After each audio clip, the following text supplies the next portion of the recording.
We should be live. Let me make sure. Is everything... Wait, gotta do a couple things in Discord just to make sure that if my commentators drop by, they can join us.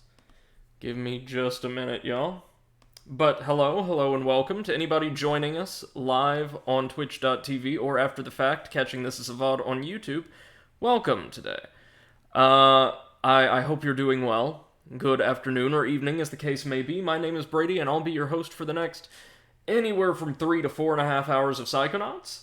We've really been enjoying this playthrough, as I've mentioned several times on stream before. It's one of my favorite platformers, probably one of my favorite games of all time, and today we're going to try to complete what remains of the content, because there's not going to be as much exploration between stages as there was in the first half of the game, so these really cool, vibrant, poppy stages set in and around Thorny Towers are going to go by a little bit quicker.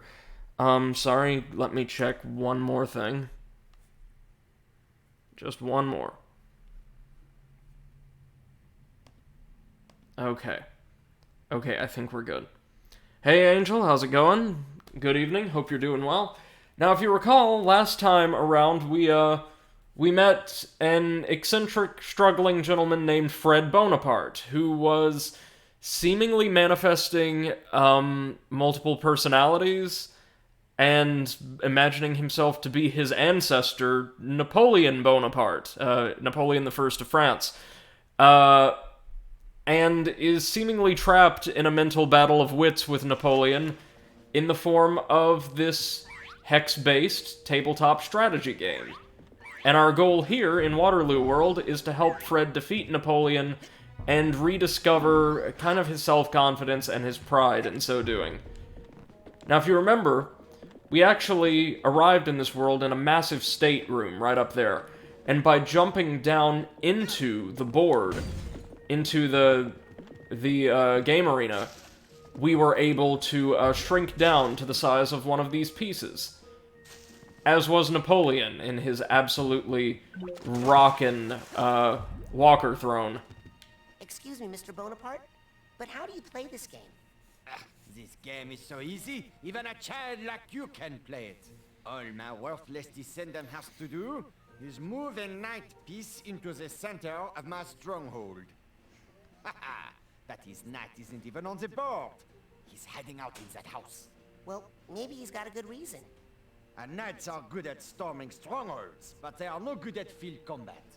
So he'll also need a strong militia to fight my soldiers. But he has no militia. His people are hiding out in their houses, hopeless, hungry, and unarmed. Yeah, but... And if they came out to form a strong militia, they wouldn't be able to move around the board because I keep wrecking his bridges. Hey, that part is your fault. He could easily fix the bridges I keep breaking if he just had a carpenter. But his carpenter is hiding out in his house! Afraid. Well, war is scary. So you see, it is an easy game, but Fred has already lost it. Not this time. This time, we're going to win. No, we're not. Fred, shut up. Okay, so we just received a quick overview of more or less what we're intended to do from Emperor Napoleon, and yeah, quite simply, we can't do this, actually. I had no idea that could happen, in fact. We have to deal with a number of logistical problems on the board in order to muster Fred's forces, and then, since he himself is completely demoralized, direct them against Napoleon's to eventually capture this castle. Be careful, though, these water tiles actually do contain what, at present, is fairly shallow water, but can be dangerous once we, shrink ourselves down a bit further to deal with more localized problems. Now, a couple quick things you want to do. Before we deal with any of these smaller problems, let's clear out this salt shaker. Well, if it didn't budge when we struck it, maybe we need to throw it. Sorry, both the pause menu and our inventory are mapped to the... Oh, goodness. There we go. Mapped to the touchpad, and sometimes the detection as to which side of the pad we're pressing, it gets just a little finicky. Let's use our telekinesis, see if that does the job. And it does. We threw it straight out of the game. Alright. So did we gather up all the figments we could see here? There's quite a lot of them in Waterloo World, as you can see. Over 200, almost 250. But that's because this is all considered one continuous zone. There's no division like there were in earlier stages. Now, if you want to deal with any of these problems, these little miniature quests indicated by all of the dancing exclamation points here, all you have to do is walk up to a particular location and interact with it to, in a bit of a trippy perspective change, shrink ourselves down even further. Now, if we want to return to our normal size, or our medium size, I suppose, what we have to do is strike any of these corks, which will create a plume of bubbles and water that'll blast us up to the next gradient of size. Now, let's grab that cobweb. You may have noticed we were under attack by a sensor on the roof earlier. We're going to try to recruit the carpenter here, after, of course, getting all the goodies he and his workshop have to offer us. And we can, in fact, wander around the entire board at this size, and we'll need to do so to acquire most of the stage's figments and treasures. So what do we have here? So there's clearly a sensor up on the roof. I think I can see around the workshop, so let's go talk to the carpenter, see what his quest is. Pretty sure I remember this one.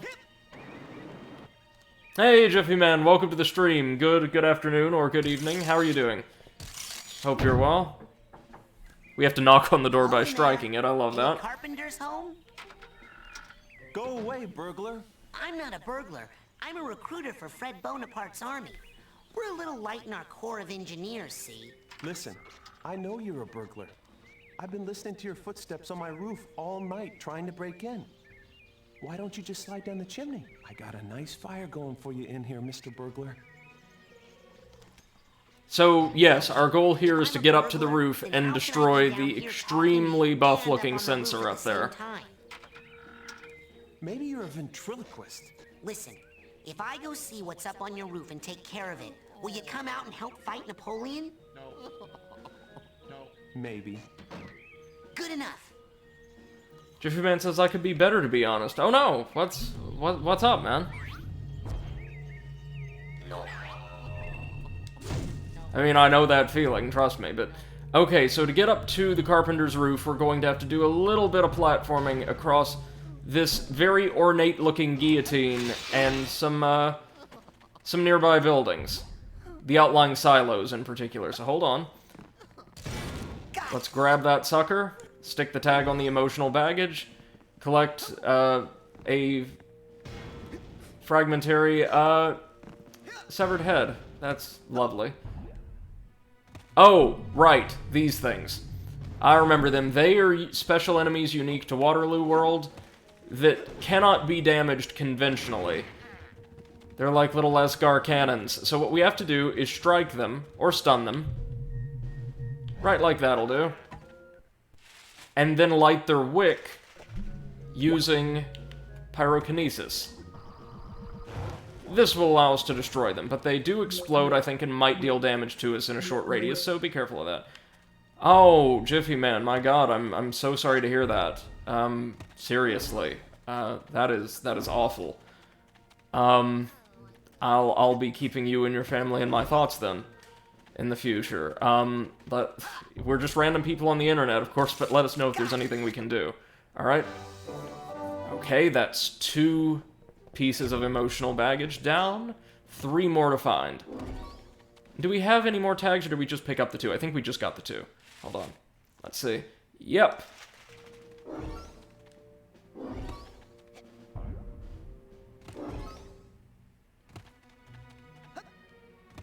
So we're going to be under attack from sensors more or less constantly while we're here, which is fine. This is a war, after all. So, okay. How do we get across to the guillotine? Oh, from here, by climbing up onto the farmer's roof. We'll also have to recruit them in a bit, but that's another matter entirely. Oh, and while I'm at it, how many cobwebs do we have to deal with here? 7. Okay.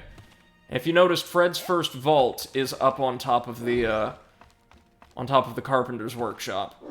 So, let's go ahead and bounce up here. Jiffy Man says, if you don't mind, I'm gonna kind of listen to the background while I work on stuff around my house. Oh yeah, sure, man, no problem. Just glad you're here with us, alright? Take care of yourself. We can hover our way through, well, some of these figments. I thought we could have. We'll need optimum air to get our way. No, we won't. We'll probably just need a double jump, won't we? Hold on. Completing Waterloo World might actually take a bit longer than the other stages we're going to tackle for the remainder of the stream, or the playthrough, just because there's so much here, and unlike a lot of the other worlds, this one isn't very linear in its design. Its quest progression definitely is, but its layout is very diffuse, so we're just kind of gonna have to explore around to find a lot of stuff. Let's leave those for now and maybe come back for them later.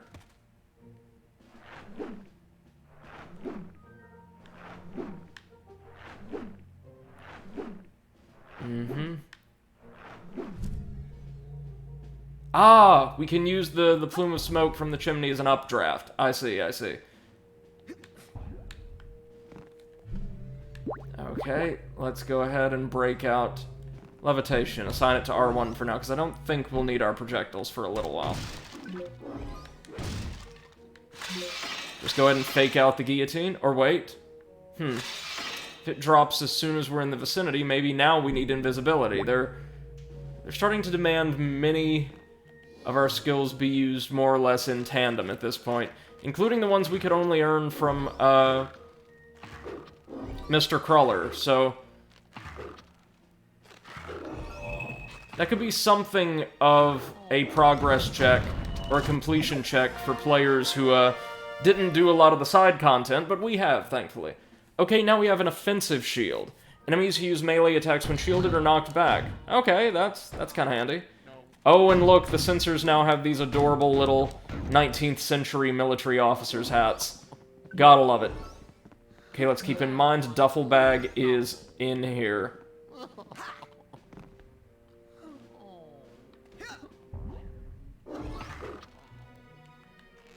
We need to come back for that. Just smash our way through that. Oh, no.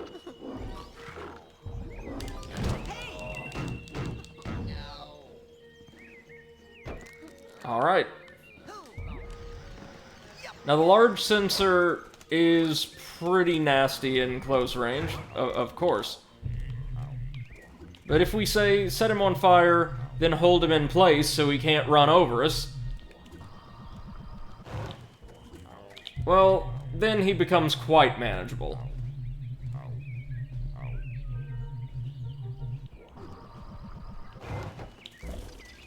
Like so.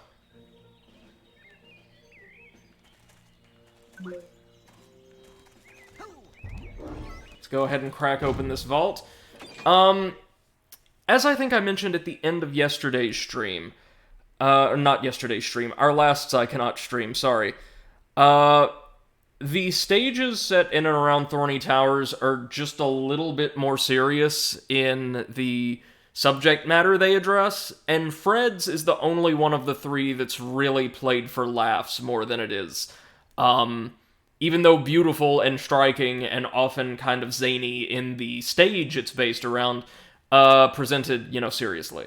So, here is his first vault, Fred versus Crispin. So Fred was originally an orderly at Thorny Towers, and he befriended a very, very, unwell inmate named Crispin Whitehead, who you may recognize as the faux orderly, taunting Fred out in the real world, over a strategy-based board game, Waterloo.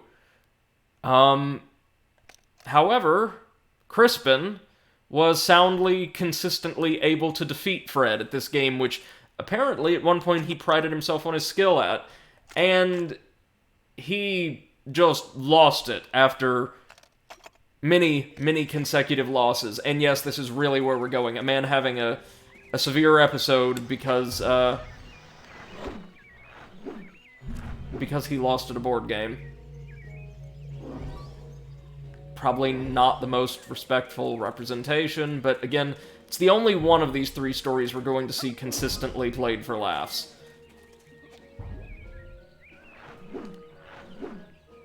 Let's get some air. Let's float on up.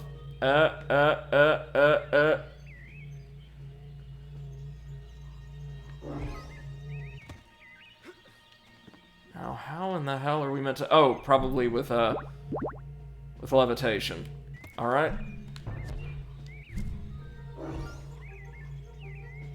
Yep, we're gonna miss quite a few of them, but that's okay. We got something, at least. We are going to miss quite a few fragments here, even though I'm trying to be as thorough as possible. A lot of them up in the air, just a little tricky to lay hands on without subjecting you guys to plenty of consecutive attempts. Okay, you can come out. Burglar's gone. Wow. You're pretty tough for a ventriloquist. Okay, here I come. Hello. Hey, Potato, welcome to the stream. How's it going, man? Just show me where there's some wood to work on, How's your day? and I'll go to town. Ah, hanging in there, thanks. Okay, so we've recruited our carpenter. That's step 1 down. Now, as I said, there's a lot of objectives for this world we can tackle in not exactly any order, but a very, very open order. So, why don't we try? Hold on. Maybe we should recruit the farmer next. Yeah, that makes sense.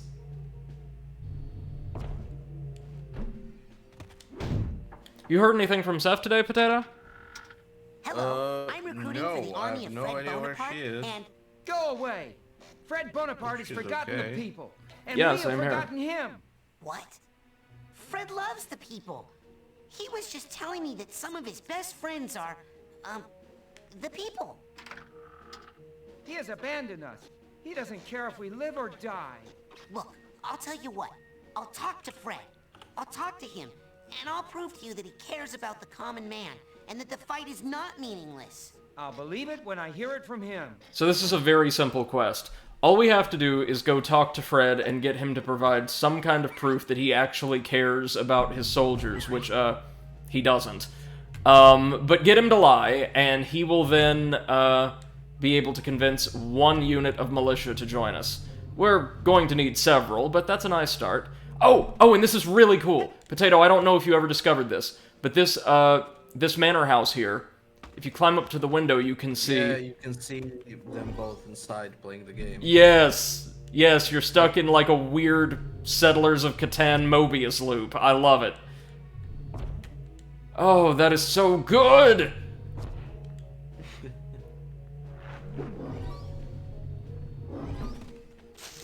See, it's stage design like this that makes me as animated and opposed as I am towards the very traditionalist design of a lot of, like, the Wii U era Mario games. Like, the same biomes, the same stages over and over again, with different mechanics.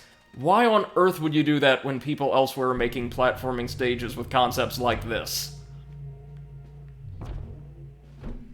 Yeah, all the Psychonauts stages were like unique. Mm-hmm. It's fun.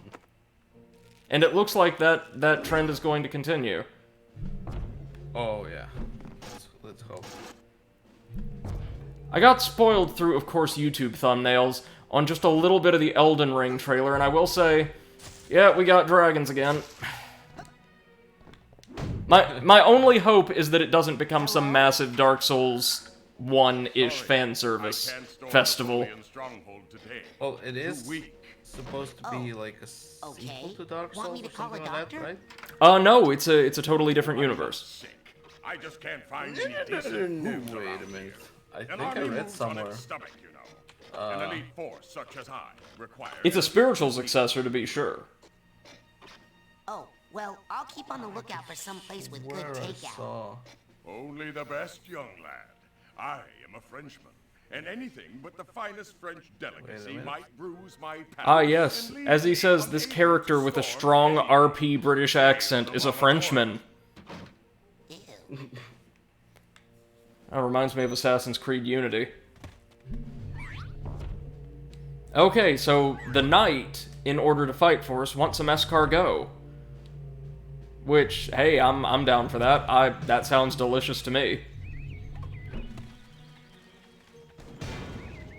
Okay, so basically, George R.R. Martin confirmed that Elden Ring is a sequel to Dark Souls. Oh, fuck!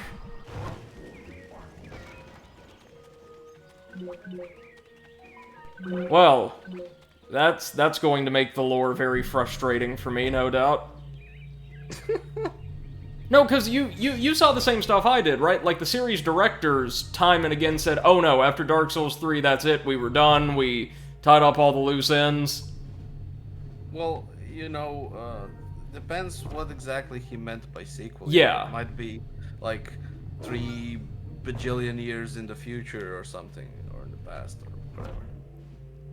Also, knowing him, he could just be lying. Oh yeah. I mean, he did also say he was done with his work on Elden Ring years ago. So... Yeah. Why not finish the goddamn books, then? I'm just hoping and praying we don't get more Anne Orlando or Anne Orlando knockoffs and Artorias knockoffs, and...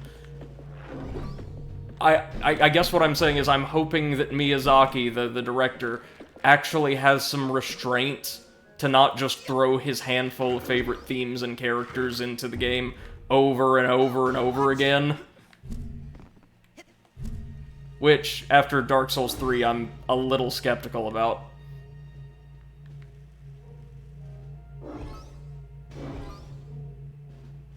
Like, absolutely, if you're a creative, incorporate things you love into your work, but also, if you're incapable of or find you're not producing variety, maybe ask other people to contribute some ideas. Quit your job. Do something else. Stop it. Get some help.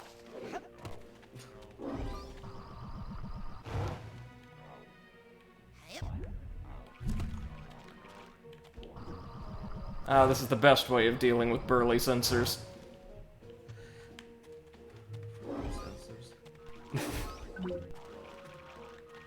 Alright, let's gather some escargot after we're done with this fella. And after we light one of the escargot on fire. Hey, they're gonna be, like, freshly grilled. Ain't a problem with that. Okay. Just hold on. Yeah, we can levitate them to us. Nice. Waterloo World is not a very difficult stage until the very end, but it is very, very fun. To be honest, the most difficult part for me was just finding the last few whatchamacallums? Figments? Okay, Snails, yeah, the figments. It's time to Oh, did you 100% the game? So be it. Oh yeah, yeah. Oh, nice. Nice. I did it nice, off stream, but yeah, I wanted to collect every single thing. Oh, I can respect If it that. is truly a time of war, then we are ready. We can no longer pull I our love the heads from our heroic shells speech and the hide. escargot give. We are, after all, armored warriors, and this is our They think land they're fighting too. in the war. We may not be fast, but we always march upon the glittering path of righteousness. You ever had for we escargot created potato? ourselves from our hearts. No. Lead us never onward and actually let us eat holes in the leaves of tempted to even Napoleon's try. garden. It's the kind of thing that I would definitely try at least once, you know? Like at a nice restaurant. I wouldn't mind being like surprised, by someone just giving it to me, not telling me what it is, and then telling me afterwards. So you're like, you tried escargot, you ate a snail.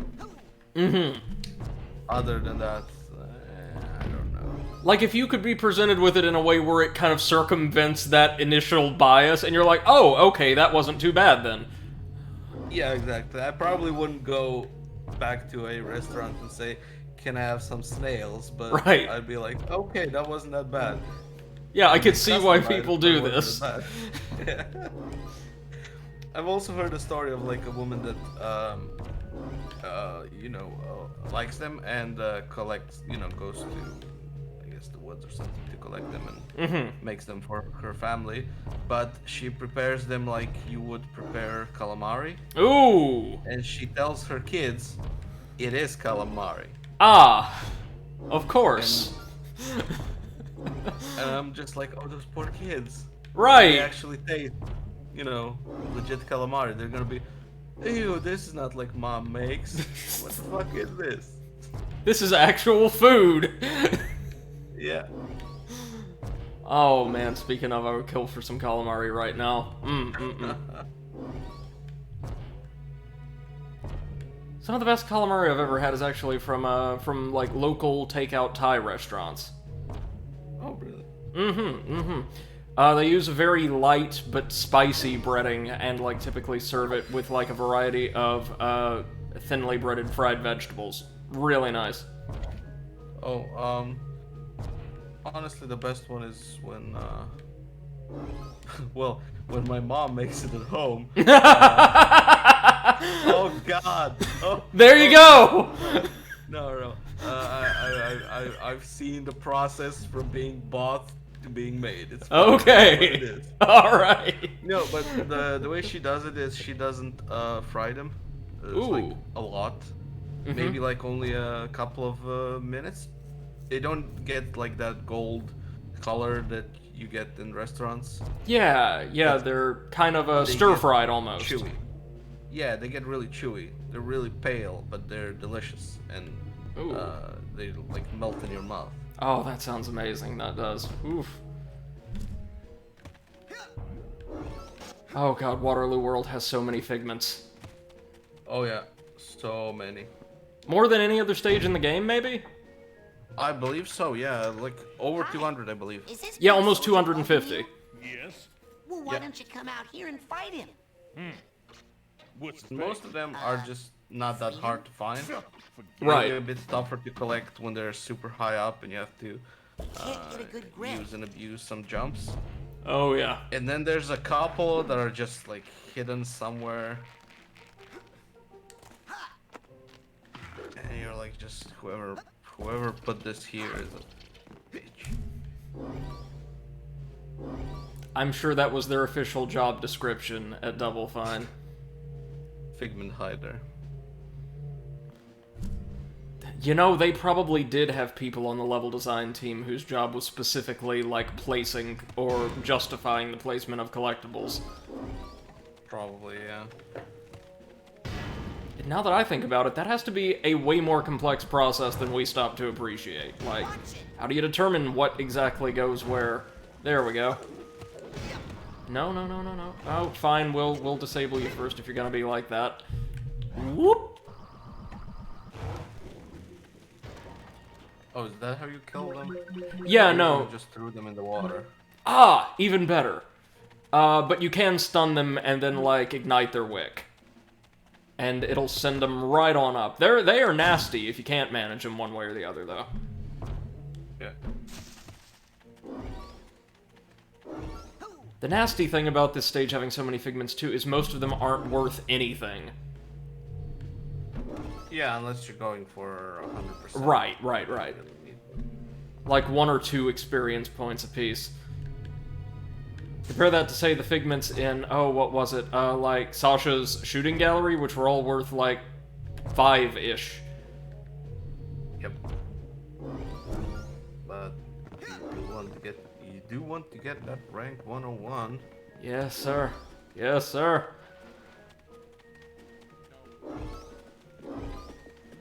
Oh, wait, sorry, the censors are saying no. No, I don't. They're also saying no to everything else, so... So we need to find payment for one, I guess, mercenary. But first... maybe we should ride one of the giant plumes of champagne and, do what we can on the tactical board. And also get that assurance from Fred that he does, in fact, care about the soldiers he kind of hates at this point. After we gather up all of these lovely little soldier figments, and Cobweb, of course. Get that cop, yeah. Cobweb, guarding a tag. Or blocking access to a tag, I should say. Well, not actually, because you can just go wrong. Oh, really? Oh, yeah. You're right. But, of course, we want the cobweb. And the tag. Got it. We want it all. We want it now. Oh, let's increase our maximum stock of lives. There's only one place in the entire game we might need this many lives, but hey, there it is.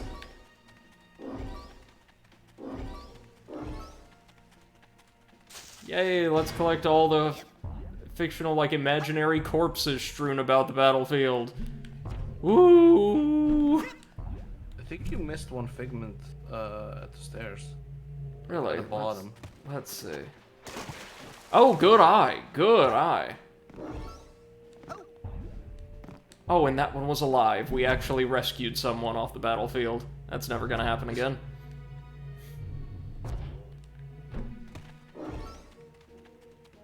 So many of them.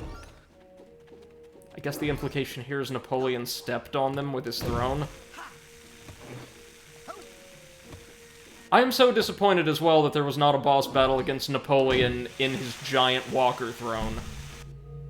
That'd be funny.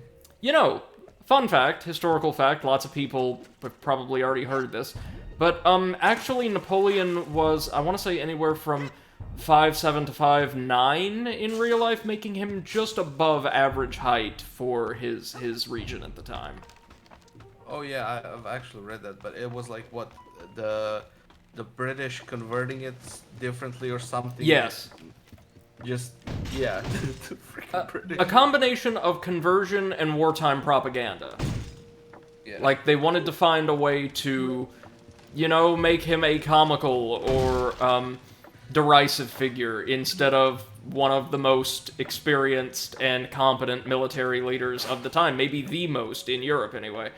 God, that must have been so infuriating. He did, however, apparently have a fairly small penis. That's not a joke. Most of Napoleon's body parts have been preserved by various scientific endeavors in some form or another. He's been split apart like a bunch of Horcruxes across the earth. But yeah, that's apparently something that science learned. That is not where, like, the derisive jokes about his height come from, however.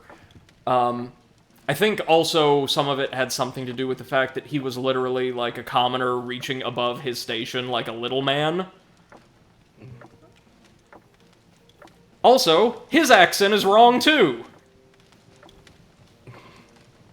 Napoleon was Corsican. So, and throughout his entire life, he was actually noted, in some cases derided, for speaking French with a very thick Italian accent. This has been your history nerd moment of the day. Thank you. Let's get an assurance from Fred really quickly. Oh no, let's not shove the cobweb duster up his nose. Hey, Fred. He doesn't. The problem is people think you don't care. What? I care. Then lead them to victory, Milky Toast. Shut up.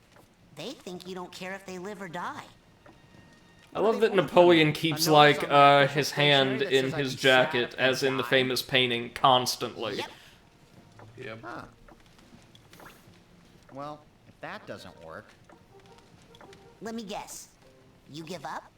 Hey, Luna, welcome back. Hope Another you game at which I had a will decent surely day at work. 9 hours, Hey, yikes. take that little victory if you need it, tiny Luna. man. Okay, so we'll throw Fred's message in our backpack, and, oh look! There is a single coin just roasting on a fire. Let's pull that out. Rip. We should be able to get a good grip. There we go. Hey, That is you a found giant super coin. Valuable rare coin. Yeah. Can I have it? Knock yourself out. I got enough memories of my dumb ancestors hanging around.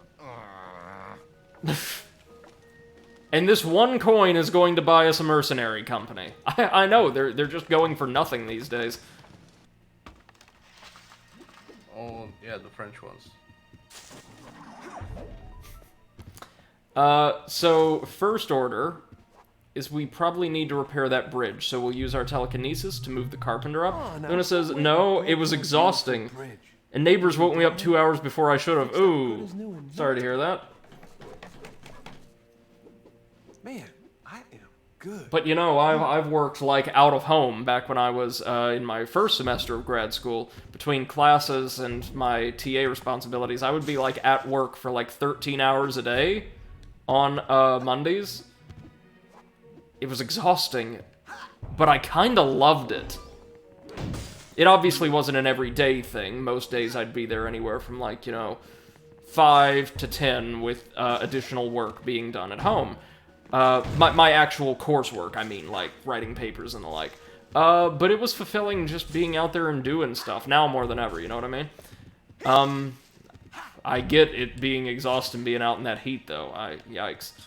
Okay, so, why don't we move our carpenter back, not like he's in any danger, and give a promise to this militiaman so he can go die on our behalf.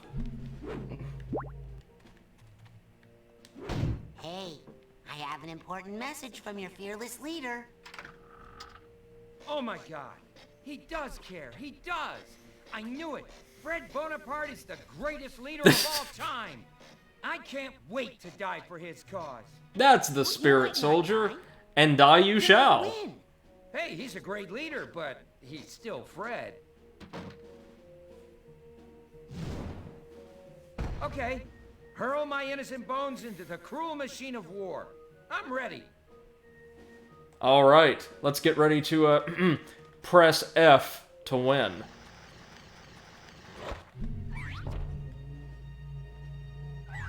But first, let's go purchase the services of our militiaman. And it says tomorrow I have to wake up early as well. Again, sounds like my job working for the State Higher Education Commission for summer. Oh man, I had to drive down to the Capitol every day. Well, every day I was actually assigned to work, which is like 4-ish days a week, I think. And I technically could show up at any time, but I always wanted to be one of the first people in the building, so I would get there at like 7:45. It was kind of taxing. Priceless coin. Here we go. Is this big soldier bugging you? Yes? Ah, we have to defeat the soldier first. Gotcha. Whee!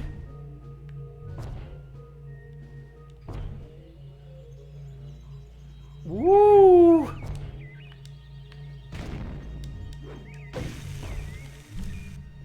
There we go. Levitation continues to be one of my favorite powers. Just throw this one into Napoleon soldier, and we'll get ourselves a nice proper battle going. Resulting in mutually assured destruction. Sacre bleu! I cannot believe it, Fred! You have accidentally done something right! I have? Yes, but I'm afraid it's still not enough. More manpower! Oh, mon Dieu. I hit bridges. Ah! That is for killing my father. Bridge! Hey, stop killing my bridges. You're making me mad. Probably one of my favorite lines in the game, actually. Okay, let's go recruit some more help. Well, no, first, let's recruit a knight. Our siege expert. By throwing the escargot on over to him as a sacrifice.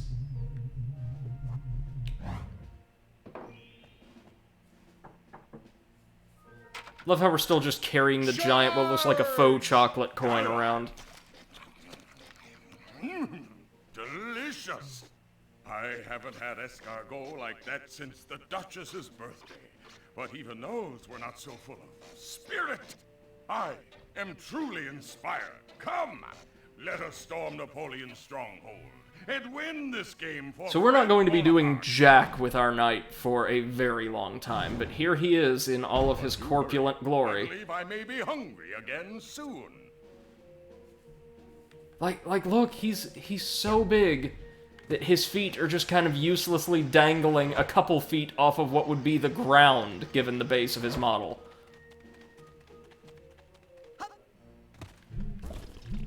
Oh, wait a moment. We have the duffel bag tag, so let's go collect that piece of emotional baggage from the silo.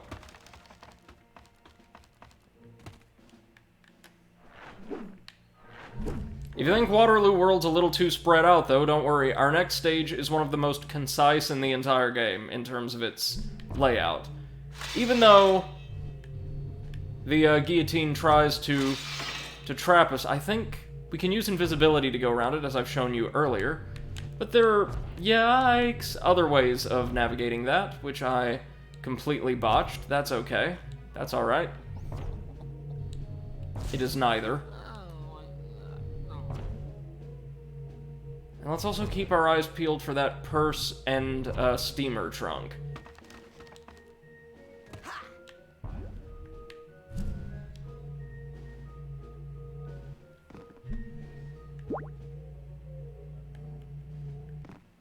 No, we wanted invisibility.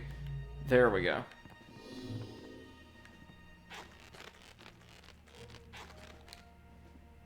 Oh, no. Let's climb up, Raz. I was trying to put the coin away.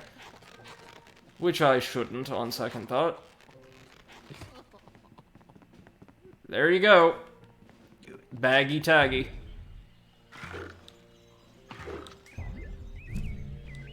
How's the D&D campaign been coming along, Potato? We didn't play last week because I was, on vacation. On vacation, yeah, and guess we're doing the next session on Saturday. They've been certainly doing stuff. without saying too much. Oh, high praise. Yeah. I didn't say it's good stuff. It's necessarily bad stuff. Yet. Are they nearing the end of the campaign, or? Oh God, no! They're not even close. So we've been inching forward, right? Oh God, yeah, like 2 steps forward. What's the pay? 3 steps back. Check out this point. Money! Oh man! Well, And then occasionally another step forward, just keeping them in place. I hope you remarry well. So, I assume it's not an exaggeration then, you guys aren't joking around when you say, like, the party has this tendency to, like, pick fights with any NPCs or anyone they encounter? That's about that stuff. Part of the reason I'm so ready to die. Like, it's hard. Let's go. I hope none of them is listening to this. I don't want to give them hints. Like, at times I'm like, what the fuck are you idiots doing? And at times I'm like, I did not expect this. I mean, okay. So some of the play is, like, legitimately brilliant, then. It's surprising and interesting. Is it brilliant in, like, an unmetal way? Oh, yeah, let's go with that. There you go!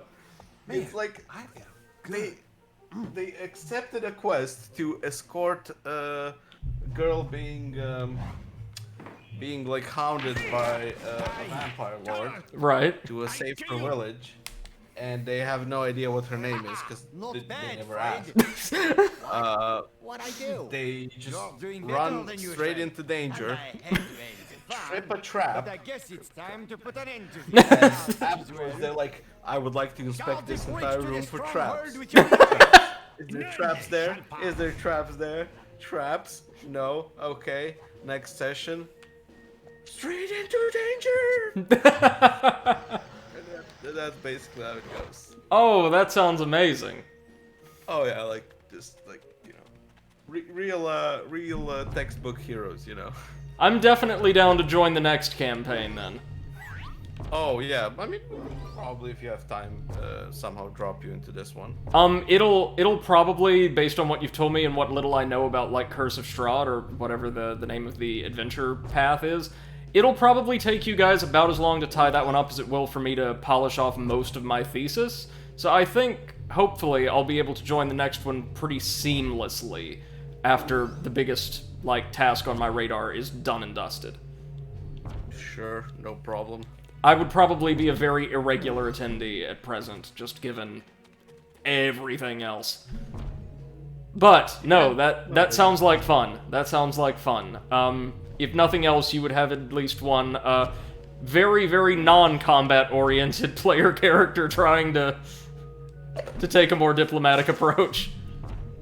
Yeah. because I am consistently both averse to combat and kind of trash at it in tabletop games. I'm kind of certain you can't really beat Seth, who has like a 2% hit Hello. chance with an I'm Eldritch recruiting soldiers Blast. for the And army of the It's not designed that great way, is it? Fred Bonaparte. oh no, it's complete dice roll. Weapon. That's what I want. So- Which I'm not gonna manages die to like the crap others, out okay? every time. That's the spirit. But it's a very powerful attack, right? I'll come out. I think I left it buried yeah, in some hay she in that had heavily it guarded upgraded a building little over bit there. as well. So yeah, it has a ginormous range and a lot of damage. Then I'll sign up. Now and see, kill in the my shit. Blades of the Dark campaign that got, like, postponed, Be right back. the dowsing cod managed to kill every single time. Even when it wasn't intended to. Yeah, that's kind of why I'm sad about Marcus ending his like DMing of his campaign, because I had a wizard that I was slowly and secretly trying to groom into a necromancer, Ooh, nice. but somehow the thing I could do the best was fire damage. Just Huh. firebolt hits almost every time. It's almost for maximum damage. It was hilarious. That's a really good spell if you can get luck like that. Yep. Let me see. No, yeah, so I was playing as a support cast, basically, in our campaign. And granted, I did not get the most kills out of what we played, because there was one character designed to be an absolute berserker who unintentionally killed, like, half a dozen NPCs. But, my little support character got one spell a few sessions in. It's a really cool system that allows you to collaborate with the DM to effectively design your own spells. The spell was meant, again, to be utility-based, not something that would kill, but by God, did it. It was basically a gout of freezing cold eldritch water fired from the mouth of my dowsing cod, my primary magical implement. Which started off as just a bit that the table seemed to enjoy, so I just kept running with. The first time I tried to use it in, like, a combat application was just to knock out this opposing mage, right? They were slinging spells or something, and I wanted to, like, support the more combat-oriented members of the party by, like, blasting them and maybe knocking them off their feet or something. What I did not expect was to roll really well and end up blasting them straight through a building and part of another. Nice. Oh god, the dowsing cod was the best.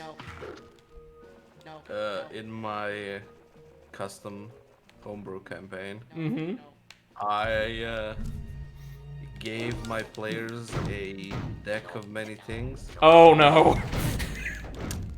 and they just went bonkers with drawing the cards. Oh no. Whereas, like, my friend ended up being level 9, while the rest of the party was like level 3 at the And here's the thing, she was a wild magic sorceress. which Oh means no. One wrong spell cast would just like could potentially wipe the whole party. Did anybody accidentally end up, like, porting the entire party into the void or the dungeon? One person got themselves put into an extra dimensional orb, As you do. and ended up being worshipped by a bunch of kobolds. Then, at the very end, one of them pulled a card that summoned the Avatar of Death, which you need to fight. But Right. you need to fight it on your own. If your friends try to help you, they summon more Avatars of Death to fight themselves. Of course. Now, it's not really a big deal. He is not a strong enemy. He has like 20 hit points, and generally isn't that super hard to kill. Okay. However, he had a also gotten a magic item, which was a sword that had, I believe, 3 wishes. The player And character he's or like- the avatar? Yeah, the player character. And he was like, you know what? I wish that death would die. And I'm like, the avatar of death, right? The avatar. No, death. I'm like, oh, mother. Well, how do you do that? Well, I mean, technically, you know, it was like a divine wish. Right. I was like, you know what? I'm gonna let you do that because you're in for a nasty surprise when you try to kill some of your enemies. Yeah. And there ain't no death. And that's about where we stopped. Oh, jeez, I forgot about the other part. My friend is usually, he likes to be a little edgelord. Sure. So normally he would be playing like chaotic, evil characters. But this time he was like, I'm gonna be a lawful good fighter. Oh The no. best I can be. And then pulls a card that goes, your alignment flips. Just chaotic evil. I don't know. And he, Oh no, go ahead. Go ahead. he also got, I think it was from the cards, or they just picked up. No, from the cards. And I was like, perfect. I was just looking for a way to introduce this character. He got himself like a squire, a fighter that was training under him. Right. And I was like, sure, that's the dude they were looking for. That's the real heir to the throne. I gave him a little like, he had a little protective necklace protecting him from dying, and you know, once. Just Right. From like a killing blow. And you know, he's gonna be his squire, and somewhere along the way, they're gonna realize who he is, and you know. Yeah. And since he turned evil, he was like, I call him over to talk to something in private. I'm like, okay, fine. He comes with you. I want to kill him. I'm like, no. Like, And he God, ends up killing why? him. And he ends up killing him. And the next morning, he's like, I don't know where he went. He was here yesterday. But it was fun. Seems like players just have the greatest knack for disrupting DM plans, don't they? Oh yeah. I mean, it was mostly my fault for giving them a deck of many things, but Do you follow the YouTube channel Crit Crab? don't think that I have. So he does readings of and occasionally commentary on like tabletop horror stories that are shared on Reddit and other platforms. And just earlier today, I was watching a video where he recounted the story of a like fairly new third level group that had a deck of many things forced on them by their DM with like wisdom check compulsions to draw from it very regularly, and that the DM eventually started like compelling them to draw from just as a punishment for deviating from his plans. Yeah. Don't like that. Yeah, no, like one I- character, I- played by the DM's girlfriend, mind you, had to draw like 8 cards because she and the rest of the party were kind to a character, an NPC that the DM didn't like. That's just stupid. Yeah! Like, if you already know exactly how the story's gonna go, what's the point of having them play? Right! Just write it down and have them read it. Or try to publish it and get some executive to Get laugh in your shot. face, yeah. Here's your special musket. Exactly. Ready? All right. Yeah, I I'm all don't set like to go that. rob Like, that stupid I carpenter. just What? told them, you know, I you got get you this that thing, gun so you could Yeah. fight Napoleon's army, draw not the cards. carpenter. stuff Been might trying to happen, break into his bad house stuff, for good days stuff. now, but he's Who always got a knows? fire going, so I can't get down his chimney. Well, Mostly bad. could you just fight this one lousy soldier first? He's kind of in the way Oh, anyway. and Okay, but just one as of the players pulled a card that's just like a random NPC somewhere in the world suddenly hates your guts, wants to kill you. You got no idea who it is. And I'm like, okay, I know who it is. It's her long lost love that she wrote in her backstory that she's looking for. Oh, okay, yeah, that's a good yeah. hook. That'll do. Yep. Yep. Okay, now these we might want to throw into the drink. Oh, wait, no, sorry, the sensors are telling me no. Shouldn't do that. Oh well. Fight the power.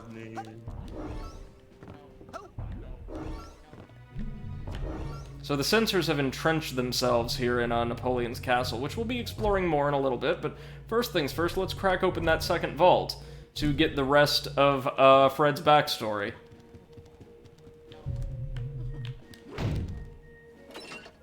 Okay, let's see. Fred versus Napoleon. So, after Crispin Whitehead racked up an ungodly amount of completely uncontested wins against Fred, he started to lose it, and began to hallucinate his ancestor, Emperor Napoleon, berating him and, in fact, taking over his body, leading the orderly to become another inmate in Thorny Towers. Again, this is played for laughs, but even though it's kind of buried beneath layers of more light-hearted presentation, there is a serious theme to Fred's story, and it's actually not anything to do with his current condition, but instead the general theme I extrapolate is, like, feeling like you're pressured to, or not living up to the pressure to, meet the expectations set for oneself by, like, family or friends or society. He felt like, as a descendant of Napoleon, he should be great at this little strategy game, right? And he thought he was, until it was proven he wasn't. And maybe wasn't as good, wasn't as worthy as he thought he should be, as he had been led to believe he should be. So, yeah, there's a fairly serious sub-commentary about, expectations from the world and how we manage them in healthy or unhealthy ways embedded in Fred's story, but again, you don't really get to see much of that because the whole thing boils down to ha-ha stereotypical French accent. That's just a theory, though. A game theory, but with actual evidence from the game. But Ha-ha, baguette. Right. Speaking of, as part of dinner last night, I, made some garlic bread out of this demi-baguette. Oh my god. So good. So good. Just cut that shit in half, coat it in some garlic butter, stick it in the oven for a couple minutes. Okay, now that we've got a knight, hold on. We need to go back up to the highest level of analysis, or second highest, I should say, in order to move our militiaman against Napoleon's one last time, I think, or maybe there'll be a fourth. Not There quite was sure. one more figment you missed. Oh yeah, somewhere over here. Over the water, yeah. I know, I might go back and 100% this off stream as well. I'm definitely getting all of the emotional baggage and all of the vaults on stream. But how? Retreat! Everyone into the stronghold! Blast the drawbridge! Immediately! Jam the mechanism with something! Yeah, so now Napoleon's just openly breaking the rules of his own game. That's cheating. All is fair in love and war. You have fought well, but that is far as So now Raz has to storm the castle directly and unjam the gears. Yeah, come on, we're winning. All we have to do is unjam those gears. I'm on it, General. We also have to find the purse somewhere, right? We still don't have the purse. Oh no, we do. All that's left is the steamer trunk then. Alrighty, let's do this thing.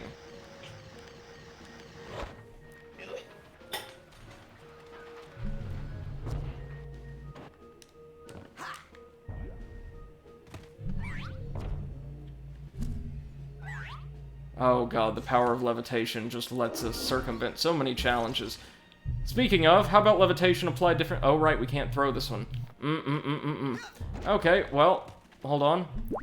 There are cures for all things to be found in psychic powers. So, oh, sorry if you could hear my phone there. Just a minute.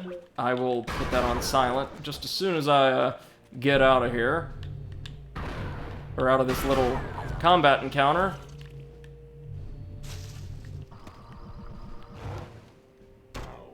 Oh god, we've been set on fire. Thanks, Hand of Galacho. You kept us nice and safe today. Okay. So cell phone, cell phone. There we go. There we are. Sorry about that, y'all.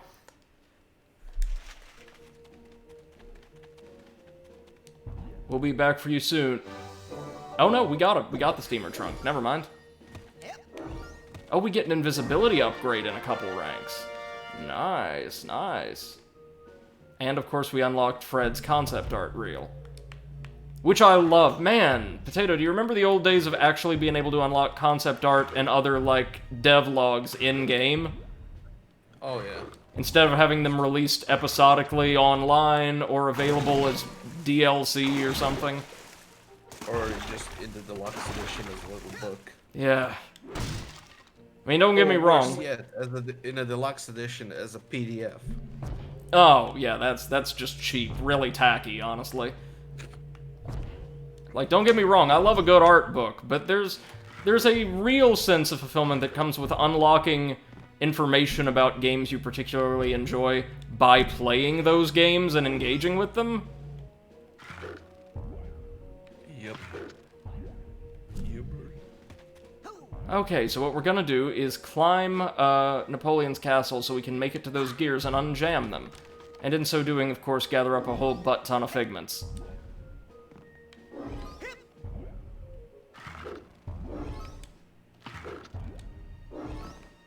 Oh god, I hope the crash I ordered arrives soon. When is its expected date of delivery? Well, they sent it today, and they said 1 to 3 work days, so... Okay. Eventually by Monday. Which means by the time I'm done with Bloodborne, we should be able to start Crash. And then I was thinking, since Seth is sending me that heart rate monitor, I'd be doing a stream of Crash, a stream of horror, a stream of Crash, a stream of horror. There you go. Well, trust me, with how difficult some of the late game stages in Crash can be, there might be some overlap. Nice. I'm really excited to see what you think of it, though. It's a very good game, despite pushing me to, like, my mental limit as a little perfectionist who is very bad at video games. Oh yeah, I mean, I don't think I ever 100%ed, well, what is it, 105%ed Yeah. Crash game? Well, I think you can 105% Crash 2. Crash 3, it's even higher if you get all the Platinum Relics. Yeah, that's true. But yeah, it's absurd. I completed, as in got all the gems and what have you in Crash 1 and 2, though. Don't ever do that in Crash Bandicoot 1 if you haven't already, dear audience. It's not worth it.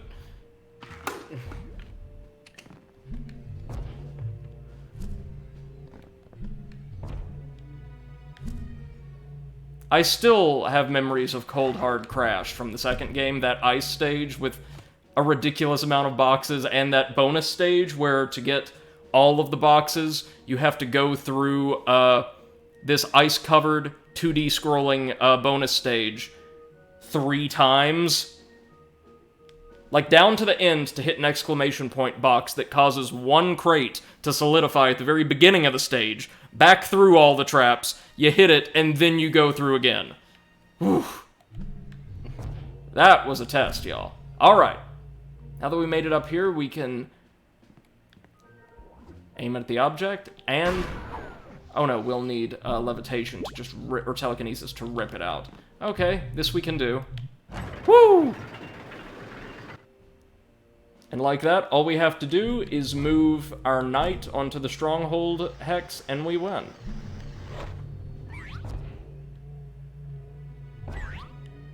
You a fan of any of those really popular hex-based tabletop strategy games, Potato? I'm not really a fan of strategy games because I suck at them. Ooh, same here. Like, I always love seeing what different factions and the like you can play as in, like, strategy video games, but I'm also quite terrible at them. I'm not patient enough. Yeah, I think the most fun I had was in, like, Warcraft 3. Mm-hmm. We were playing a bunch of us, and while they were all killing each other, I just turtled myself behind, like, 4 rows of towers. Nice. And they were Behold like, the okay, mighty let's tapping take of thy care of him. He's spoon." not been doing anything special this whole time. Should be easy. And then just like, what the fuck? Ah! Oh, I'll just send aerial units. What is this? What faction were you playing? What humans? I think. I can't believe it. Oh, nice. You. Spanner says still in France. I guess I can make time in my oh-so-bitchy schedule to watch the French.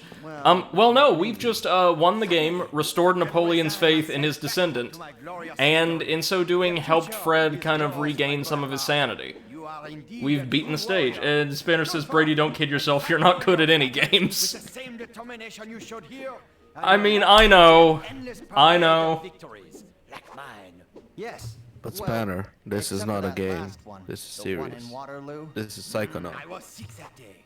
Very bad Although, to be story. fair, Let me tell I've you, played this pretty damn well, have I not? tucked in here, you know? You'll find out when you're old. I mean, it's not a very hard game, but... Well, it's not very hard now. I remember when I was playing it for the first time, it wasn't that, like, super easy. Meat Circus can be a little tricky. Hello? Hello? Oh, I hated it. Anyone else in here? Ah, we did The it, second Raz. time I've I'm all played it. me again. One person, not French. Napoleon wasn't French either, Fred. Strangle me and orderly. Hey, good thinking, Fred. That sure would save me a lot of work. Yep. Right after I take it. Oh, look at his tiny little arms. What? Nap? War is hell, Rasputin, and I am sleepy. I'll take care of Crispin for you, just as soon as Oh, man. So we get a straitjacket from Fred, which is helpful, question mark. It actually will be. And you'll see why. Oh, damn it. Because if we try to approach this elevator... Greetings, Dr. Loboto. Up to the secret laboratory, then, is it? One moment. You're not Dr. Loboto. the camera will freak out, and faux orderly Whitehead will almost mistake us for Dr. Loboto. He has very, very poor eyesight. Beastly smock, covered in thick straps like an electric. That's right. Every one of the patients we help out here will give us an item that will allow us to pass for Loboto. So if I'm not mistaken, you're not Dr. Loboto. You don't pay my salary, so kindly back away from my elevator and die. Black Thank you. Velvetopia, right? No. I'm saving Black Velvetopia for last. The theater is next. Oh, okay. I like the theater quite a lot. Like Waterloo World, it's got a simple but compelling little gimmick. But first things first, let's see if we can't get that brain. There we go. I'm surprised And Milka's it is brain isn't Milka's. invisible when I get close to it. No, so her brain doesn't go invisible, but this is the little invisible girl's brain. If you don't sneak up on it, it disappears, just like her, except in this case, the crows whisk it away. Nice touch. Okay, now that we've got all those brains, though, how about we go back to Agent Kruller's sanctuary, which I think we can do through the amazing psychic power of bacon. There's that smell again. Bacon. When you summon Kruller, he can give you advice regarding your current situation, like a little hint as to what to do next. You can describe any non-boss enemy in the entire game to him, and he will provide you with a workable strategy. Or he can teleport you I need to regroup back at HQ. to the, Affirmative. Prepare to the sanctuary. And since we've gathered up... Doesn't it also help with the boss enemies as well, if you ask him? If you ask him in the middle of a fight, like, what should I do? Yeah. Rasputin, come up here. There's something you should. But the rest of them, regular enemies, little blurbs are stored in effectively a bestiary that you can access by talking to him. Alrighty, real quick, let's detangle some cobwebs. We haven't done that yet.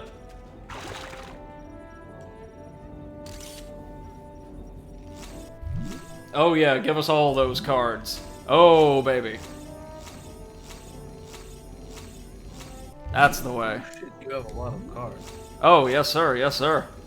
We're gonna have to swing by the camp store and pick up a ton, and I do mean a ton of Psy cores.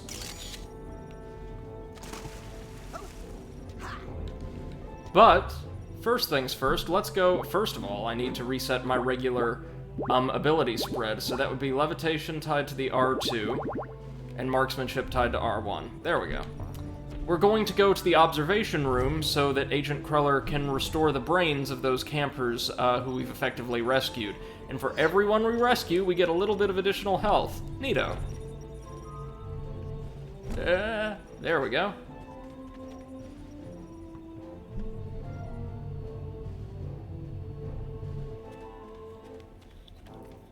You're the only one left, son. Yeah, Viper's gotten to these Make a kids. connection with Sasha or Mia right now for some reason. Sasha said he had some official Psychonauts business. Impossible. I would know it if they did. No, something's happened to them. Rasputin, listen. You're the only one who can stop Oleander now. What about you? I'd say our chances are pretty good, seeing as how we've already dueled the coach and completely demolished him. Not as the Ford Cruller you know. What? Why?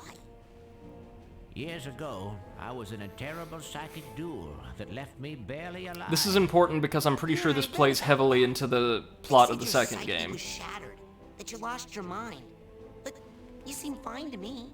Yes, when I'm down here near the Titanium mother lode. The concentrated power of the Titanium pulls my thoughts together, keeps me like my old self. But if I leave this sanctuary, my psyche becomes disjointed, and I fall into one of my other personalities, with no memory of who I really am. I'd be no use to you. I'm all but certain we'll get to explore his mind in the second game at some point or another. Well, you can call headquarters and get help. Yeah. The Psychonauts won't listen to me. That's probably They wrote gonna me be off as a chaotic. loon years ago. Well, yeah, seeing as he's That's why Sasha completely and me have to take on fragmented. all my missions. Headquarters You know, doesn't I'm know kinda I'm the one hoping behind the it's assignment, so maybe, they like, never get multiple approved. completely But different Sasha Yeah. areas seem for to every be one of his out of commission personalities. now. You have to be my field agent, right? Like little pocket dimensions adrift in a void or something. Yeah. Yeah, we're ready, Agent Cruller. So yeah, he cannot leave. For the audience, if you didn't catch that, he cannot leave his sanctuary without falling completely into one of his characters because his mind was destroyed, effectively, by another psychic. That massive motherlode of Titanium that his command station is built directly on top of is strong enough and gives him just enough power to, it's implied through a constant mental effort, hold himself and his identity together. He cannot leave without, and I have no idea how this works, believing he's somebody else entirely and just kind of bumbling around. So it's not that he's in deep cover, he has no idea what's going on. Yes. Ooh, maybe it's gonna be like Good. you enter his mind, You have to depending find where that you enter monster his took mind the at. girl. That's And the if you area you locate get. any of the other children yeah. along the way, bring them back I to me think for we've seen a recriminalization. glimpse of what might be his mind at the end of the Yes, sir. the gameplay trailer they showed off a couple years ago. Maybe. So far, the only one I know they've shown off a lot of is the tutorial stage. Oh wait, no. Let's rebrain some students. We've got like 6 or 7 maybe. Didn't you rebrain all of them like at once the first time you come back? No.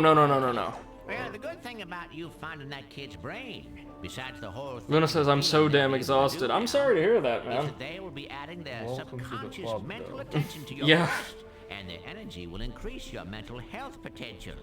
That sounds great. But is the surgery going to be dangerous? Nothing's dangerous when you have the right tools.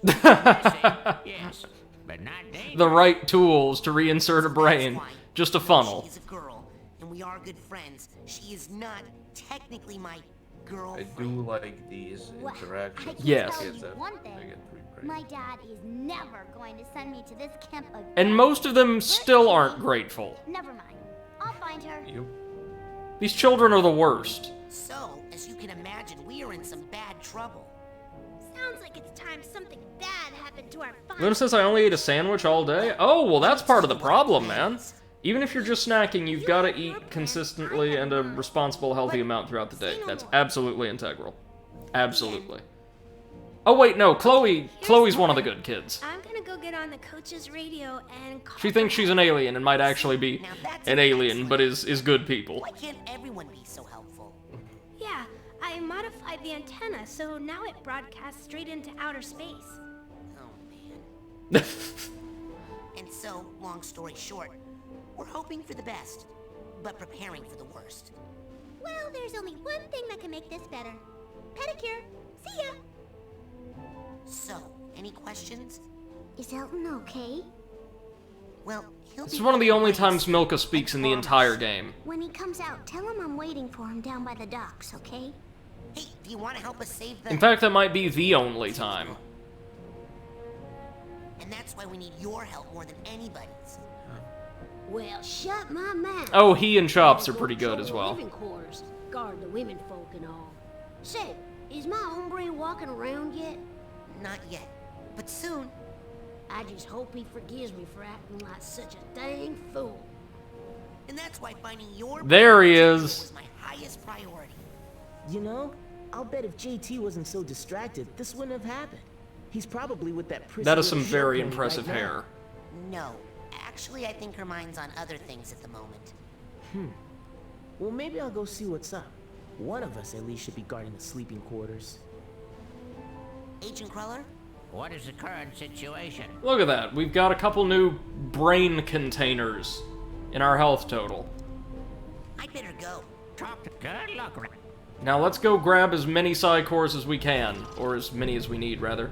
Luna says I could not. I had only the 15-20 minutes to eat the sandwich. Oh no! I don't mean during work. I mean when I would work particularly long days, like I said early on in grad school, I would make sure I got up early enough to eat a breakfast that was usually humble in scope, but something to get me going. I would eat a meal and maybe a snack at some point during the workday, and I'd have a great big dinner all ready to go, or occasionally prepared for me when I got back home. That's the only way I made it, and I was absolutely ravenous by the end of those days. But we did make it through an entire semester of them. All right, to the lodge. Drop me outside the main. Oh, bring me...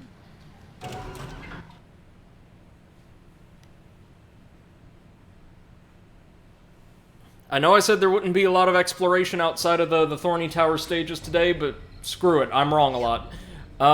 We're going to grab about, if we've got just over 100 cards, we'll need 11 psi cores, I believe. So we'll grab those. And then go grab ourselves a bunch of ranks.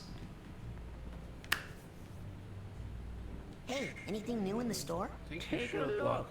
You will be unlocking. Here's some very young You will be unlocking at least one more you take psi that power, psi right? core Oh yeah, definitely. We're together with one knives, away from and an you'll have upgrade yourself a to brand invisibility, new I psi believe. challenge mark. Excellent choice. What else can I do you for? Now, you take that. Alrighty then. What else can I do you for? I'll take it. Excellent choice. What else can I do you for? Take it. It's quite a shame we can't buy these in bulk. What else can I do you for? Sold Yeah, to the hopefully big-headed they, kid with the gloves. What else They can I kind do you for? of fix stuff like that in the second game. Sold to the big-headed kid Or maybe with if the they just gloves. remove the cards entirely and have something like challenge markers feature a little bit more prominently. Alrighty Oh no, then. I didn't mean. What else can I do you for? I'm hoping they don't Alrighty have then. anything like this Right. in the second one. Excellent choice. But you know, What else can I stuff do like you that for? where you can buy Now, things or you take that. you know, Sold to the trade them. big-headed kid Yeah. with the gloves. in bulk. What else can I do you for? It's a small, Here's something every it's a young small star but can do. potentially like really significant quality of life measure. Yeah. Hold on, wait, just have to see if our favorite show is still on. Finally. Yep, Everybody's gone and sure I can is. watch whatever I want. Alright. Now, let's head back to Kruller's Sanctuary and run all of these cards and cores through the converter. Because apparently those damn kids just destroyed 90% of the challenge markers scattered throughout the camp. Where? You excited for the nigh endless Chalice dungeon runs that we're going to be featuring, Potato? Actually, yeah, a little bit. Yeah, no, It's a little less tedious when you're doing it with someone. Absolutely, yeah. They're really devastating for solo players, especially like those of difficulties of 4 or 5. But with 2 of us working simultaneously, we can get it done. Okay, go ahead and give me my power. Oh no! Oh, well, they give you these all at once. Yeah. It's kind of strange, but alright, I appreciate it.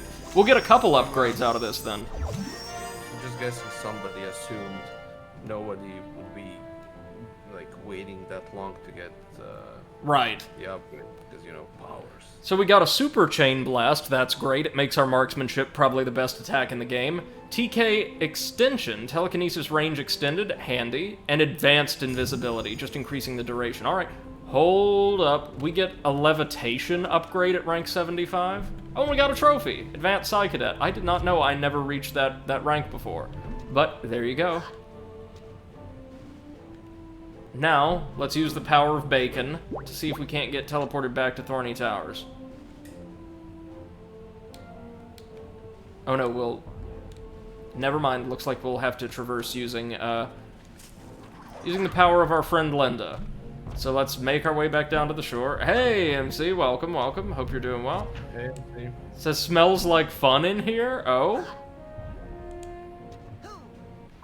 No, it's just bacon. Mm-hmm. Bacon can be fun, if you're creative enough.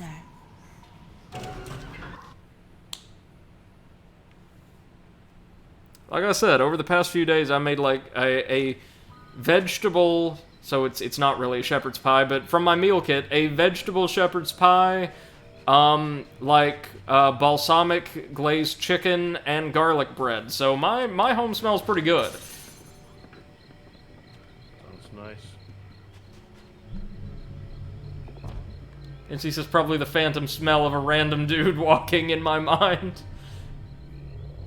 Alright, Luna, please enjoy your dinner. Yep, enjoy your food. You've earned it. Yeah. Alright, so all we have to do to make it back to Thorny Towers is approach the shore, pull out the lungfish call, and blow it. The call or the lungfish? The call, this time. What's up, Linda? Prepare yourself for passage. God, I love her voice.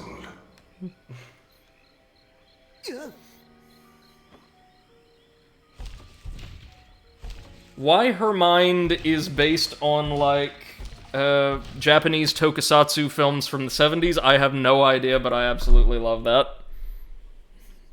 Oh yeah, one of the more fun areas. Certainly one of the more creative, yeah, Lungfishopolis.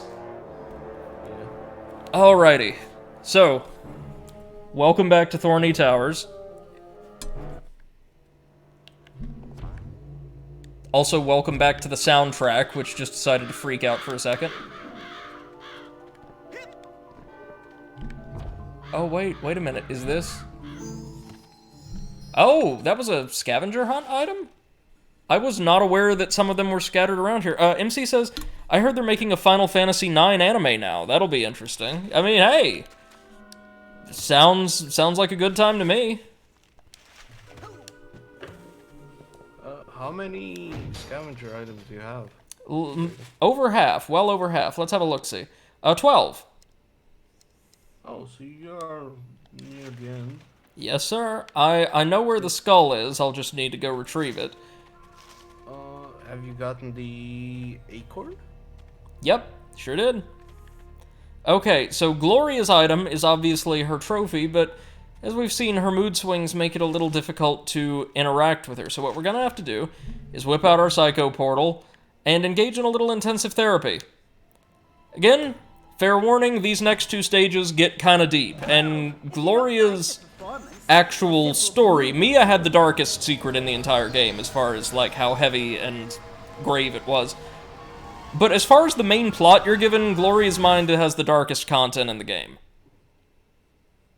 So if you couldn't tell, Gloria's an actress, a very, very famous one from back in the day.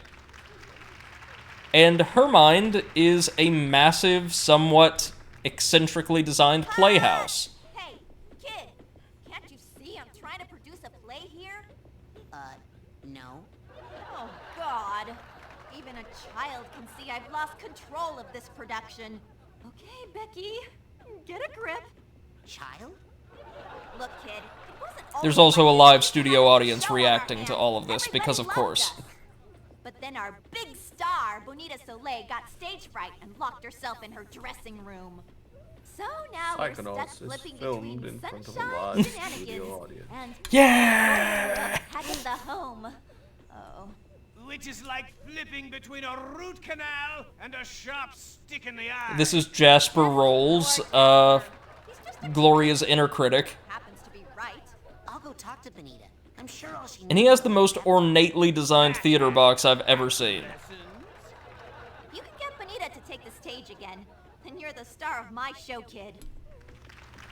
Has to be to support his weight. So Becky and Jasper are going to be our hosts throughout this very unusual stage. As you'll see, if we just pull it up, this stage, and this is like 90% of the mental world, doesn't have too many figments. And a lot of them are just audience members and the like that we can snatch up really quickly.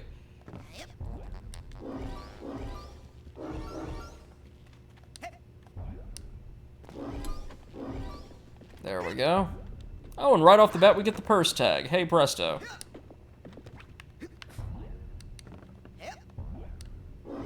We won't see much action in the Playhouse until we actually put on a production. But we can bounce on the horns, and that's always a fun time. Man, nothing like the sound that can come out of an orchestra pit at, like, a live performance, I tell you. No, don't try to dust up our fast travel goblin. Let's take care of the purse. Oh no, wait, we need to grab the tag first. Never mind. I know what I'm doing. So first things first, we're going to have to go backstage if we actually want to progress the storyline, but we don't quite yet.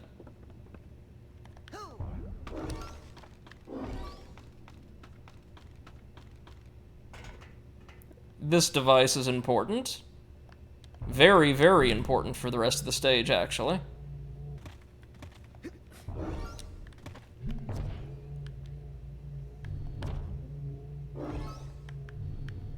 If he says stage a coup, I say, oh no, we'll actually need to help Becky and, to a lesser extent, everybody else here out if we want to help Gloria deal with her issues. And again, remember, she, out of all the characters in this game, is probably the most accomplished in the wider world, being, like, one of the most famous actresses of her era in setting. And just a number of really, really horrible things happened, and now she's here, and apparently unable to cope with her situation in a healthy manner. And that's what a small child roaming around your brain beating the crap out of your thoughts is for.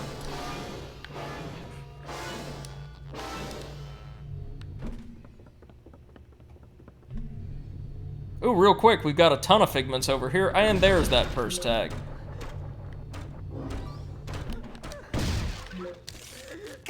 Hold on, suitcase, we'll be right with you.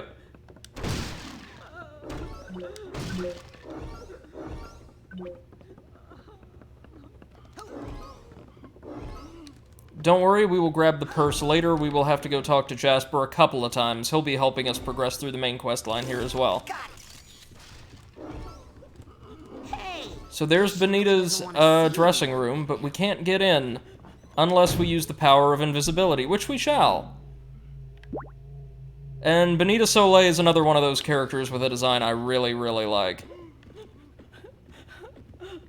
This is her. She is quite literally Gloria's muse. And has this gorgeous radiant design. She's insectoid, almost like a butterfly or something, but highly stylized.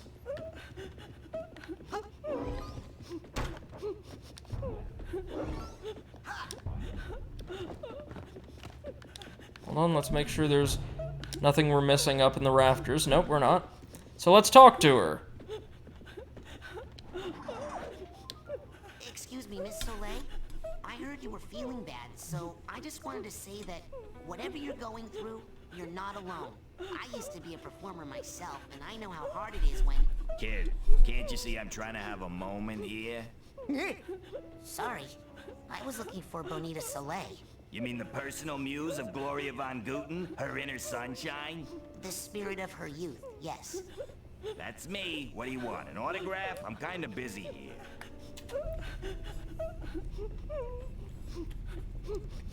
So, who's that crying? Oh, sorry. Hey, can we kill the waterworks for a second? Thanks. It's a recording. It helps me focus. So Bonita, despite her voice, is actually a superstar singer, and we need her to lead the Playhouse's chorus in their big finale number. And until she performs, and performs completely, Gloria's not really going to be in a very good place. They need you on stage right away for your big number. Am I not playing this right or something? I'm drowning in a quagmire of self-pity. Why aren't you getting that? Should I be doing more with my hands? So, you're not going out on stage? Have you seen any of the plays we put on here? Those god-awful slices of Gloria's terrible life? How am I supposed to bring light to those? Listen, the burden of being the only sunshine in this theater is just too much for one beautiful, glowing, inspirational muse to bear, you know? Okay, so in this playhouse, and for the rest of the stage, we are going to be putting on those terrible plays. Little, lightly editorialized sections of Gloria's life as interpreted by her two wildly differing emotional states. And as Bonita says, they are all awful. The quality of acting in this playhouse is on par with what, Potato? Like a kindergarten school play? I would not Is there any go way I can get you to as take the far to stage insult the for the kindergartners, fans? but yeah. Right. But also there's a special little mechanic that lets you That could work, but you'll need a candle. It's really cool. There might be a spare in the store. It also introduces some of the most dangerous enemies in the game. And light it. I'll come out and give the show one I last think try. that's But I'm not closest I promising came to anything. dying a shit ton of times. Yeah. Apart from, I know you have a lot of crying to do. So, we have to go into the storeroom to collect a candle that we can use to light that large lantern flanked by the comedy and drama masks up on the balcony. Then, Bonita's willing to give this one more shot. But first things first, let's crack open a vault for some tragic backstory. Gloria's cruel training. Right, so Gloria, I believe, was the daughter of a largely failed actress, who was more or less abandoned in her youth and sent to the Hagatha Home for Girls, where she and several other unwanted children lived under the gaze of a very, very cruel taskmaster of a headmistress, who routinely abused them emotionally and physically while training them to be, like the ideal performer. She was trained in dance, originally, I believe, but went into acting a bit later on. Gloria's traumatic childhood has never really stopped having a significant impact on her. And as we'll see, a lot, and I do mean a lot, of the plays put on here have to do with the Hagatha home and the abuse, really more the emotional abuse than anything else that she experienced while there. You may think, oh, Brady, we're collecting a lot of goodies really early on in this stage, and you'd be right. Because, as I said, physically, as far as the layout, there's not much to this stage. There is, however, a lot to the path of progression we have to take through it. Like, 90% of our time may be spent on the stage, but, well, Potato can back me up on this one. We're going to be spending a lot of time on that stage. Oh, yeah.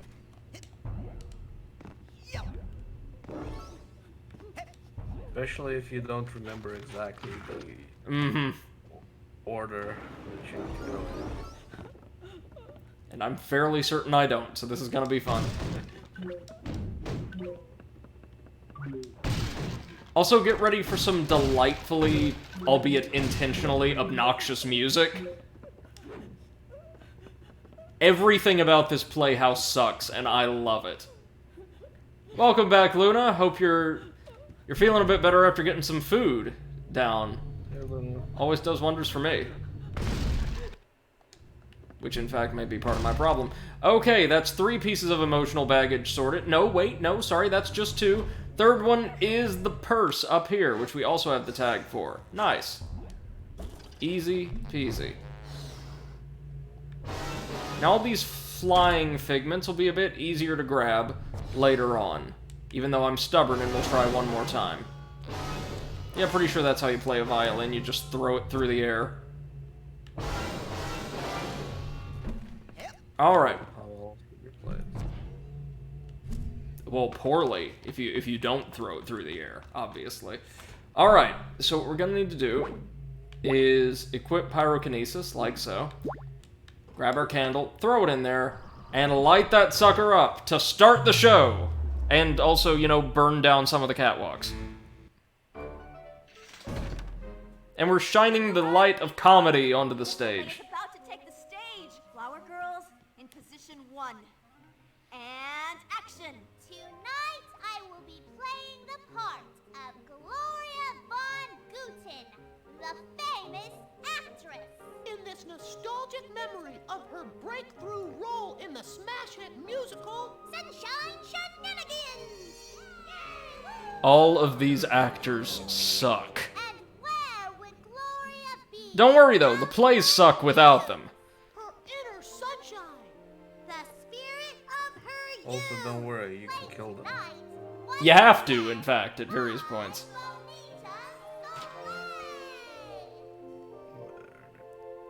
Oh, I do so hope that my mother is proud of me. Again. A victory for good taste. I've seen some bad plays in my day, but this one's an actual menace. And it's all her fault. It's her bad acting that makes the Phantom strike. This time, I'm going to file a formal complaint and get this theater shut down. Great. Well, I'm off to go kill myself. You know, you could be a more constructive critic. Kid, if you want to see a good play, come talk to me. I've got a script here that'll knock 'em dead, I promise. Okay. Whoa, So, hold on. Careful! That's the manual mood override. That's how we set the right mood for the play. Mess with that, and we'll have happy plays on sad sets, sad plays on happy sets. Total chaos. Or worse, improv. So whatever you do, don't mess with the manual mood override unless you want to see some strange stuff happen. I think Becky's not telling me the whole story. I should go give her a piece of my Right. mind. So, here's how this works. We can smash this switch to cause Gloria's ever-mercurial mood to shift suddenly. From happy to not exactly sad so much as blisteringly angry and kind of jaded. And we will get to see different versions of every single play we can run in the entire stage, depending on whether or not the current combination of set and mood are arranged in just such a way. So there's going to be a happy and a quote-unquote sad variant of every single play we can run. So right now, we saw a snippet of Gloria reliving her past and her first major breakthrough role in a musical from an optimistic, happy perspective. We can also contort this, if we were to punch the mood switch, to see it assessed through a very different emotional lens. Again, Gloria has a fairly severe emotional disorder, and hopefully by manipulating the sets, we can help her come to terms with some of the life events that led her to this point. But really quickly, Jasper did say he had a script for us, Can you right? help me get up to the catwalk so I can fight that Phantom? Ah! Can't get there from here. I mean, unless you did that one particular play on that one particular set. Oh, but what am I saying? So our goal here is to track down the Phantom who's been sabotaging the plays for ages. But they're skulking around the catwalks, and there's no easy way to get there unless we call down one particular prop.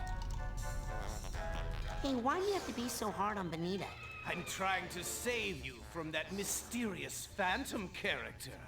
I love Jasper's design. The color palette, the light proportions, everything. Miss Sunshine, we'd all be safer now, wouldn't we? I'm only thinking of the children. Yeah, he reminds me a little bit of I can't remember his name, but your like demon sidekick driver in Grim Fandango. Oh, yeah, I know what you're talking about. And of course, not from a visual standpoint, but narratively, he's almost clearly, or almost certainly based on Statler and Waldorf from the Muppets. Oh, yeah. In fact, his box is placed at the same exact location as theirs in the Muppet Theater from the old Muppet television series. Bonita's just trying to lighten things up around here. Ah! I've seen better shines on a shoe! She should quit now while she can still get a job as a nightlight. If you can't say something nice, don't say anything at all. The young boy's protests, though heartfelt, quickly lapsed into simplistic and tedious platitudes. 1.5 stars. If you hate the show so much, why don't This stage is unusual in that we can talk to its inhabitants through those like dialogue trees to a great extent. Normally we can't. Accident where the victims can't act and the paramedics forget their lines. Alright, later, you old gas bag. Listen, this play just stinks. Here, try this one instead. This play has some action in it. Some Oh, wow. Wow, thanks. John McAfee, found dead. No, I'm just trying to keep myself happy. Yeah, according to the BBC, U.S. antivirus tycoon John McAfee found dead in Spanish prison cell after court allows his extradition on tax evasion charges. I know he, wasn't the most stable or decent of people. Still kinda sus. Alright, let's talk to Becky to get some more info on how this all works. Performed, everything would be okay. Okay, so I left out the part about the deadly phantom. I thought you'd chicken out. Ma'am, I'm a psychonaut. Just show me how to get up to those catwalks he hides out in and... Sorry, no way up there. Well, there was this one play. We would lower this prop hot air balloon down from the catwalks and then pull it back up again. So we have to find a way to summon the hot air balloon. Crying out loud. Just bring it to me and I'll run the actors through it. We're so desperate for new material around here. Hey, what's this? A new script? We're going to turn over Jasper's play really quickly. Night of Joy. Weird. Smells like popcorn and it doesn't say which set to play it on. Oh well, we'll just play it on whatever's on stage. I mean, what could possibly go wrong?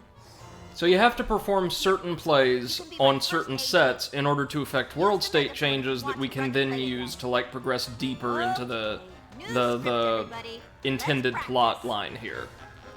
And action.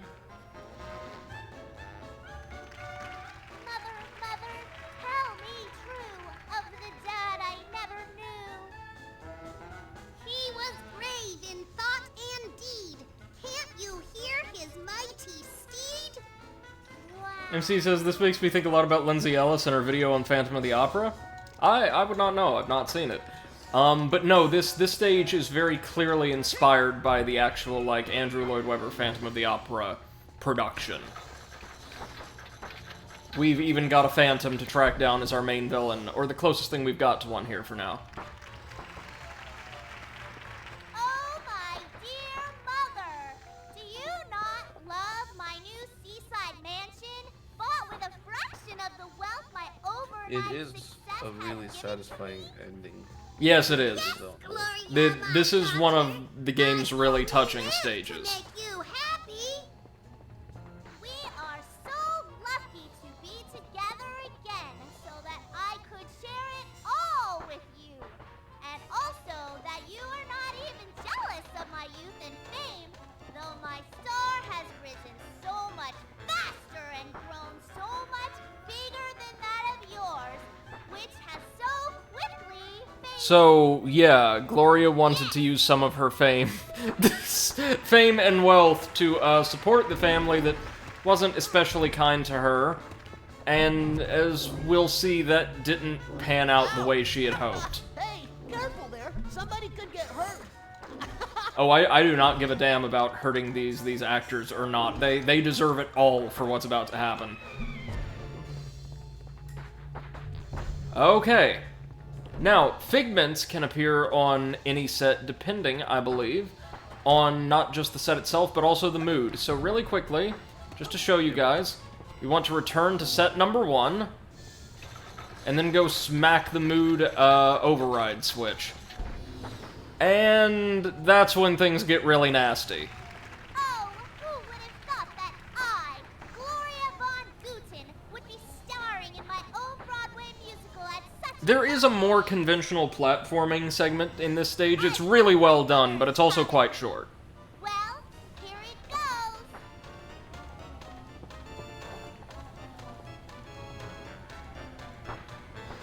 Huzzah, forsooth! What is thine sweet smell in the air? Let us spin and be happy, entwined in this pole of love, forever young and twisty. These plays are all terrible, and all 3 of these fake mental constructs should be ashamed. Upon ourselves, and the spirit of May is a-lingering. Hooray! Like, they don't need us. They need the musical theater equivalent of Gordon Ramsay to tear through here.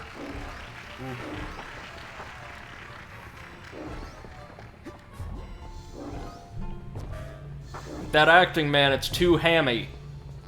It's like raw ham. Fucking raw. Fucking raw.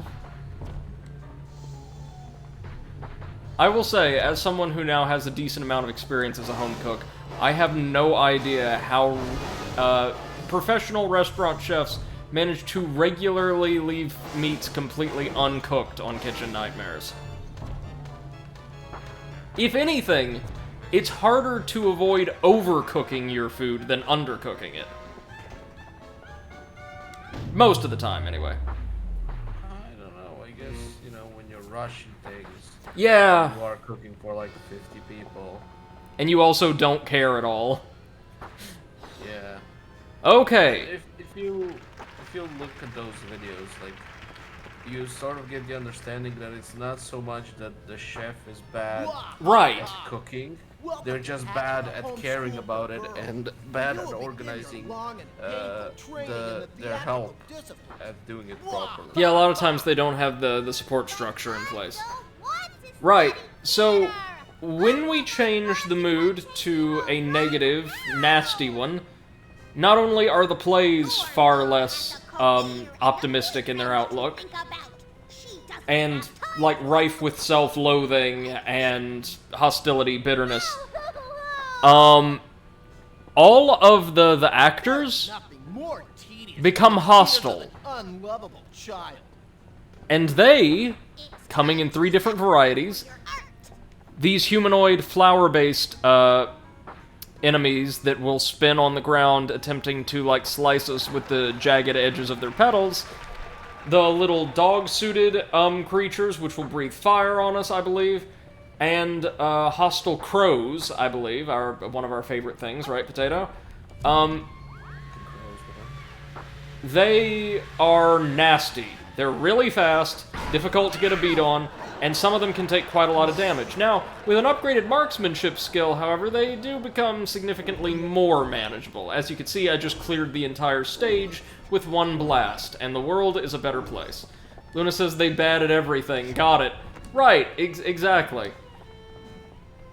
Yeah, and even at a certain, like, at a later point when you know what you have to do and you've collected everything, you're just like, fuck killing them, just run around them and go where you need to.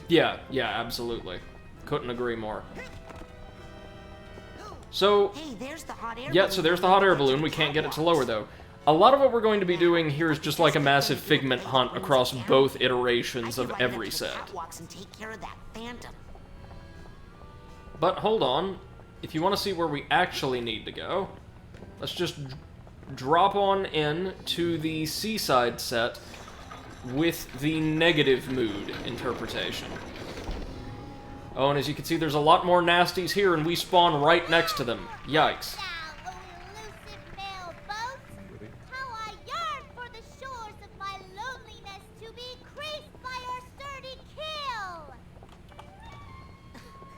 The mailboat ain't coming for you, girly. The mail boat may never come, but I think I see the mail train approach it through yon tunnel. Mail train? Yeah! Ah, yes, the famous mail train. To me a letter from my dear mother who abandoned me at this school for girls so long ago. A dragon? Oh, wait, no. Instead, she gets eaten by a dragon. Tis a dragon indeed. You have been fooled and burned. They really got out ahead of the whole internet trolling phenomenon, didn't they? Okay, let's use our marksmanship to take these suckers down as quickly as we can. Oh, and we did. Man, gaining those extra ranks is really beneficial. Let's gather up all of the thorns. And since there's a dragon here, and the Night of Joy is about, well, a chevalier slaying a dragon, why don't we try running that play on this set? Becky, can we see the Night of Joy again? Yeah, that one can use a little work.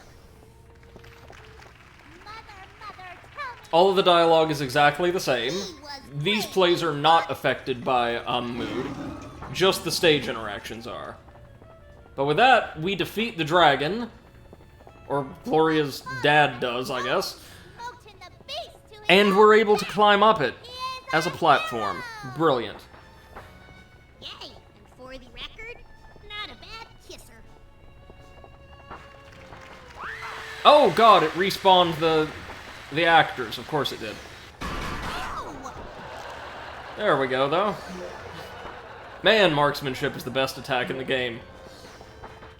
And do you notice that remarkable distance we get between enemies where it will still register a ricochet? They don't have to be terribly close together. Those bolts were bouncing around with such fury. Oh, the day the mailboat finally came. Well, you know what? I don't think the mailboat is going to come in this dark, depressing, horrible set. So why don't we switch on over to the happy set, so that we can give little Gloria some mail from home. I'm sure that's a thing we can do now. But first things first, we have to give the script to Becky. Oh good, they're all back.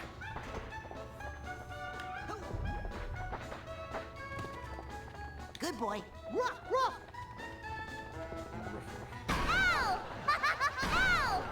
Oh, can we not?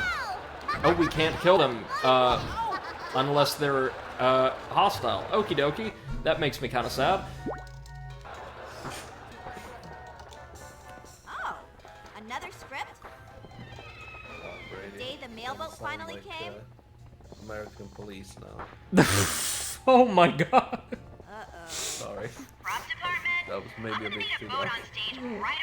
No, not too dark. I was about to say, what are you doing comparing me to them? Oh, I mean, you're the one who said, oh, I can't kill them because they're friendly. That's sad. And I'm pretty sure the mailboat's going to be bringing us yet another script.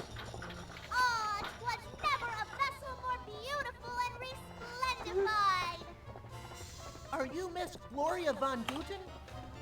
Yes. Well, So the other day I downloaded GTA 5 and Okay. deleted it because I played it for like 15 minutes on boring. You've played it before, yeah? Oh yeah, I played it a lot. Yeah, me too. I've beaten the single player mode and it's just kind of don't find the multiplayer fun anymore. Oh yeah. I was never into the multiplayer. I got like a couple dozen hours in with my actual, like, completed file. And it was a good game, but I think we've passed the point where GTA is, like, the industry leader in that particular type of game, you know? It's good, it's a fun time, but maybe not, like, still a must-buy. A lot. Like, with my... Oh, sorry, your audio's kind of clipping out. Hold on. Hold on. Oh. Is it better now? Yes, sir. Sorry, I have no idea what that was. But what were you saying? I did enjoy playing it with my friends back when we all used to play, you know, multiplayer, doing the heists and everything. Right, right. That was fun. Playing it alone, not so much. I did love the heists. I just wish there were more of them in the base game. Oh yeah, the story mode heists were kind of not enough of them. They were great though, like easily the best content I ever played in a GTA game. So we can actually ride the mailboat to another set. Huzzah! And what would this set have but another script?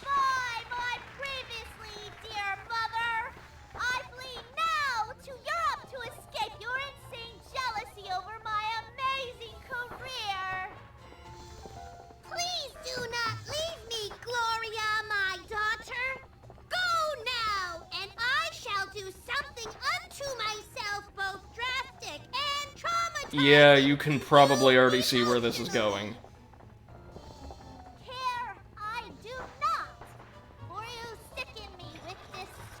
Something else I kind of notice is, instead of just being like a simple happy-sad dichotomy, the positive, quote-unquote, versions of these plays are ones where Gloria depicts her actions or attitudes as being completely justified, and, the others just focus on how horrific she found others' actions to be, or something like that. So like a mixture of sadness and anger. None of these, as I read them, are actually all that happy. Which, I mean, I guess makes sense if she's more manic than she is, like, genuinely happy about her circumstances. Wait, what script did we just get? Whoop. Whoopsie doodle. Goodbye Hagatha home. Ah! This is the one that'll call down the hot air balloon. Ow! Too rough! But first things first, let's grab a handful of figments from the dark side of this set, shall we? Huh! And oh man, you guys, get ready. We're coming up on my favorite stage in the entire game, and one of my favorite stages in any platformer ever.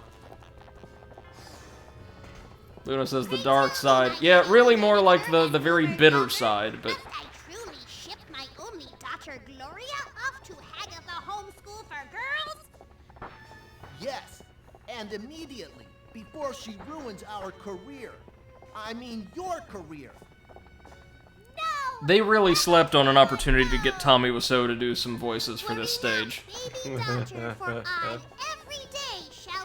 Oh man, they could have gotten...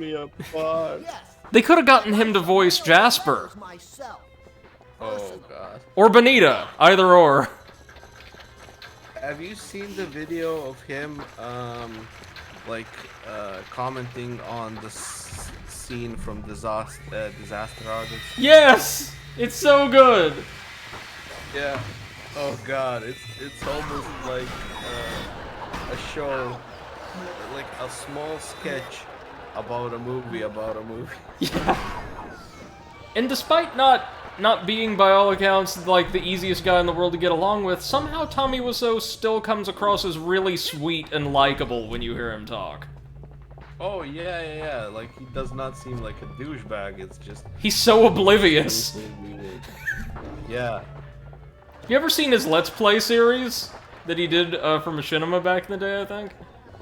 I saw some of it. The Tommy Wiseau. It's about him getting abducted by aliens and forced to play popular video games. Which is... Also, I saw the... like James Franco appearance on, I think it was Conan or something, where he managed to where he brought Tommy with him. Yeah. And Tommy kind of like I think that like the first time ever admits he's from from Europe. He just says Europe. But Court and James. Oh, go ahead. Yeah. I was just gonna say James Franco is like, what? What? This is the first time I've heard him say that. Hey Eclipse, how's it going, man? Good evening. Hope you're doing well. Eclipse. We are nearing the end of the game. We're in Gloria von Guten's playhouse right now. And we're almost up to the Phantom's lair. So, through court filings, I think Tommy Wiseau tried to sue somebody recently.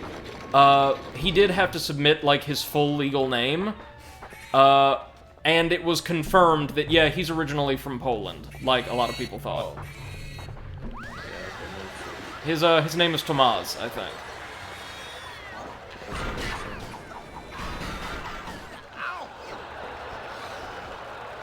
It says, I'm okay, how are you? Doing alright, man, thank you for asking. Alright, now let's run Goodbye Hagatha home, which I think needs to be played on the first set.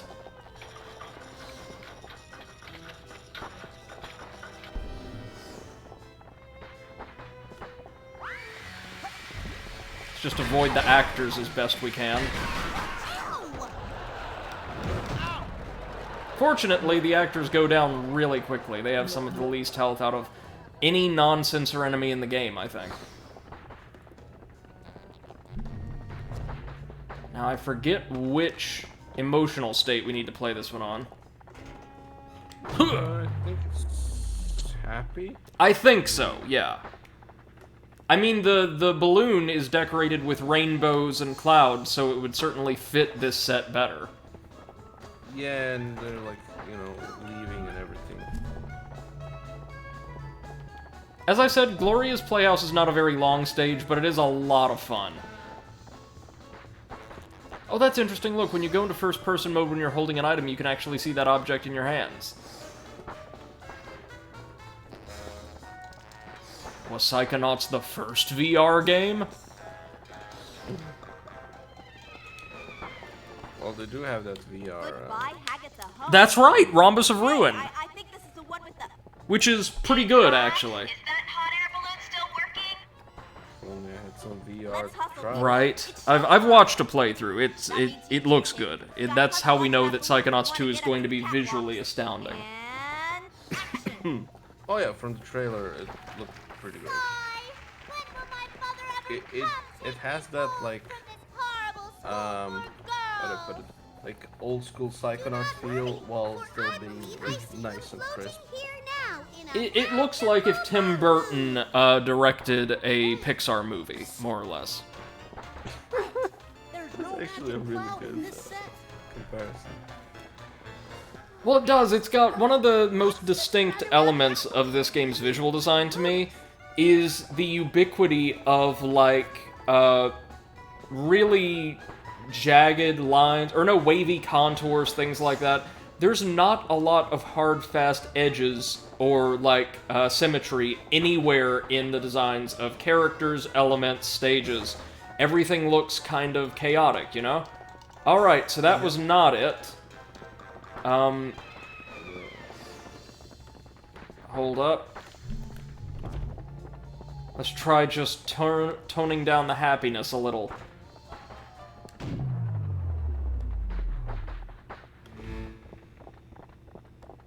Let's tell all the actors their next job is going to be shilling products for Ubisoft. That did the trick. Must be out of range. Alright, we have to give her requests from the stage. Yeah, that...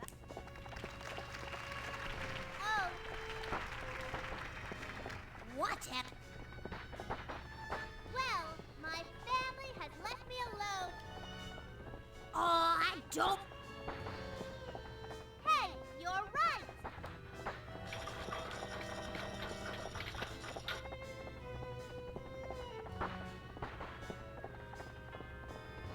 Oh, here it is, right, because we have to climb up to the top of the stage. Please come with us and be happy and...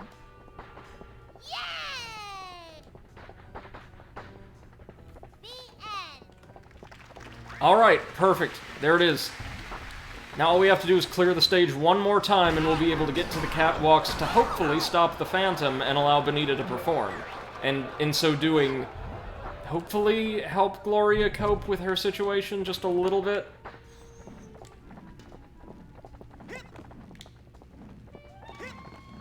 Again, if you've been paying attention to the dialogue in the plays, you should be aware of what... Or at least be getting some hints as to what finally sent her over the edge. It's, like I said, it's really dark.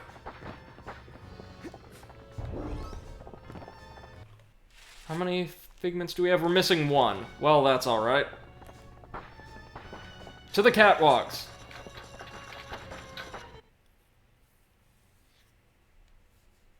This is our standard platforming stage, for Gloria's Theater. We'll be chasing down, hopefully 2 pieces of emotional baggage, the Phantom, a vault, and a bunch of figments. There's a handy-dandy little teleporter here, too. Gotta love that.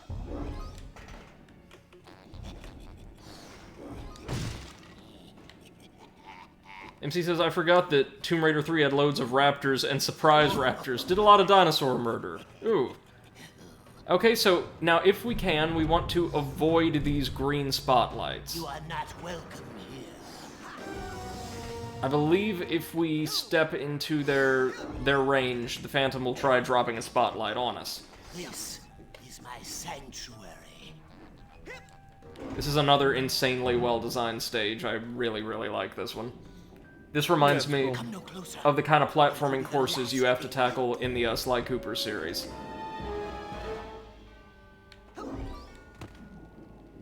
Those flying figments are always the absolute worst to get, aren't they? Depends on the level, but generally,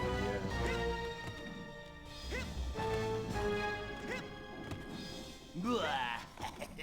Look at how colorful this place is, especially contrasted with the fairly subdued color palette of the playhouse below. Sets accepted, of course. I gotta be careful because we don't get our double jump when we're bouncing like this. I see you down there. Okay. Let's go. Look out below!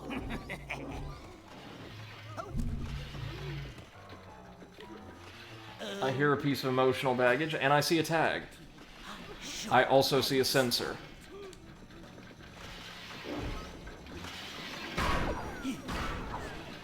Are we hitting? We're not hitting.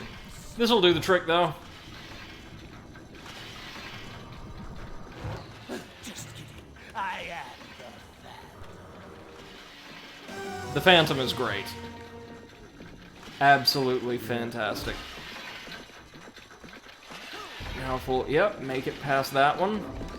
We can just clamber on up here and pick up all these illusory props and stagehands.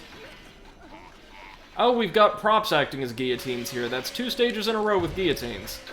It's almost like the game's trying to tell us something. Okay, so we're almost certainly going to have to trigger that trap. Oh, he's dropping sandbags on us. Right, right.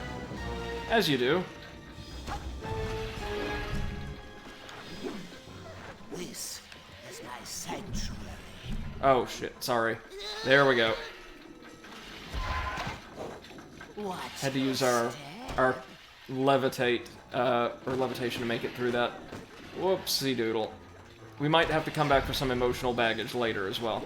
But with the little teleport option, we'll be able to get back up here really, really easily. Hold a moment. Was there any baggage we missed? I do not know. Well, we'll be able to know when we reach the end of the catwalks. It's pretty obvious. We can climb up this collapsed scaffolding. There we go. There's the hat box, which we don't have the tag for yet. Oh, God. A ton of sensors. wearing little flower headpieces. And inner demons, which took themselves out. Okay, Gloria's second vault. Let's see what's going on here. Again, fair warning, this gets a little dark. So, Gloria became one of the top stage acts in the entire country, or perhaps even the world at her height, and was, as Bonita is, a muse, a shining star upon the world. And, as you can see, she, at the height of her fame, received the very trophy that we're trying to take to pass as Dr. Lobato, but then received news one day that her mother, who sent her off to the incredibly abusive boarding school where she was raised, committed suicide, and believes it to be out of jealousy and out of spite, because she was largely a failed performer, whereas Gloria was one of the world's best. And she wasn't ever able to recover or reconcile from that, couldn't perform or couldn't perform well, and eventually kind of lost herself to these bipolar episodes. So that explains a lot of what we saw on stage, right? She's simultaneously trying to tell herself that everything's fine, and at the very least, she was wronged by her family and her caretakers, which she was. I believe she's in the right entirely. But also that her mother's death was not her fault, and she can't believe that. It's really difficult. If you've ever known somebody, or if you yourself have had to reconcile with the loss of a family member or somebody close to you, who you also have a very fractious relationship with, you might feel some deep sympathy for this type of situation. I know people who've had to go through that. So again, here we have Psychonauts presenting its stages and its fun little adventures as really deep and emotionally resonant character studies. Something you don't see in a lot of other games, and certainly not done in such a light-handed way. Like, this is not heavy, this is not hammy, this is just implicit. And in so doing, with that kind of presentation, I think Psychonauts cultivates empathy for its characters and their experiences more so than a lot of others. MC says, I know the feeling through role-playing. It's harsh to deal with. Yeah. I am the Phantom. Okay, so we did miss one little route over here.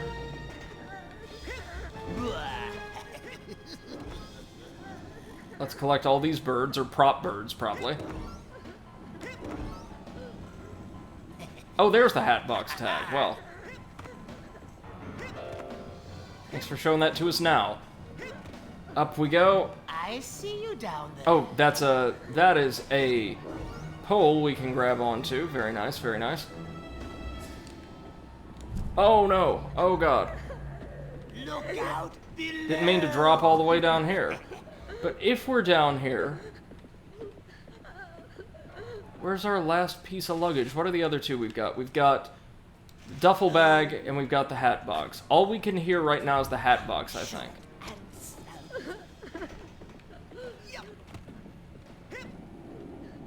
Oh! How did we just totally miss that time? We grappled right to him to begin with. Alright, well, if y'all gonna play it that way, I'll play it this way. Levitation really is just the best power.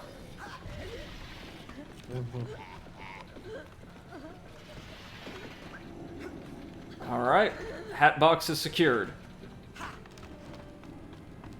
Now all we have to do is find the duffel bag, and how many of our figments do we have? Almost all of them, so it could be at the tail end of the stage. Oh no.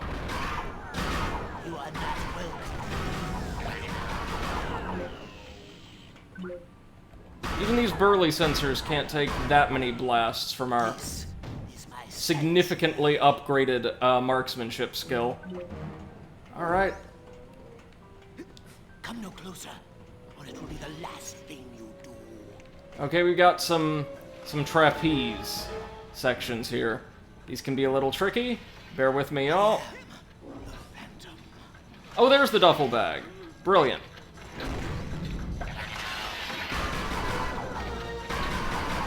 And notice that the stage was completely devoid of glorious sensors, where all of the actual mood swings were having effect.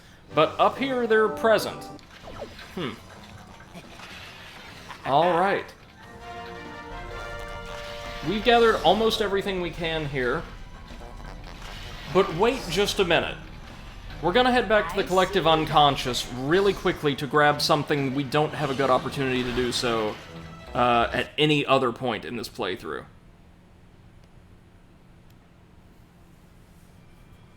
Potato, you think it's possible that Seth was having some more technical issues? Had she mentioned anything more like that? I would assume she would just write it down in chat on her phone. But she did say there was a soccer game today, football, whatever.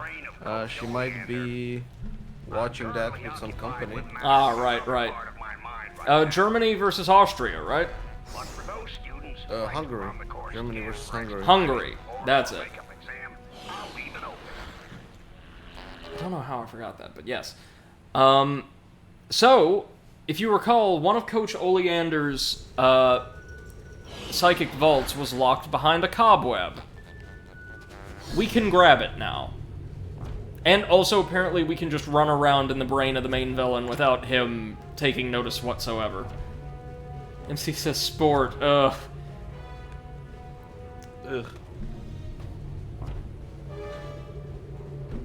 I mean, I'm not a huge fan of watching sports unless I'm physically there in the arena. Then it can be a very fun, like, community experience.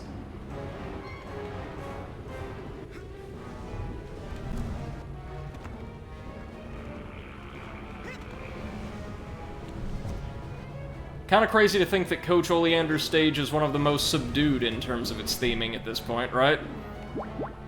Yeah. Let's grab our cobweb.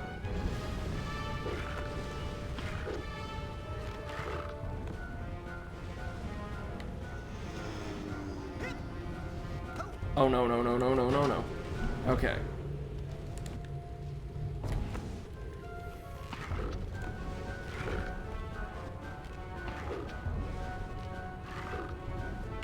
Let me see.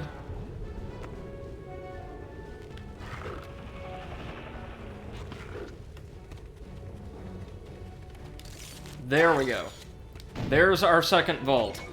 And this is the secret that Oleander actually didn't want us to see. Again, his first vault was entirely fictitious. Here's what really happened. You could tell this is more authentic because we see him represented proportionally to how he appears in the real world. He wanted to join the military one day, but due to his build, specifically his height, he was rejected from the Army, the Air Force, the Navy, and I suppose the Cookery Corps. Oh god, I wish that were a thing. I would definitely serve in the Cookery Corps.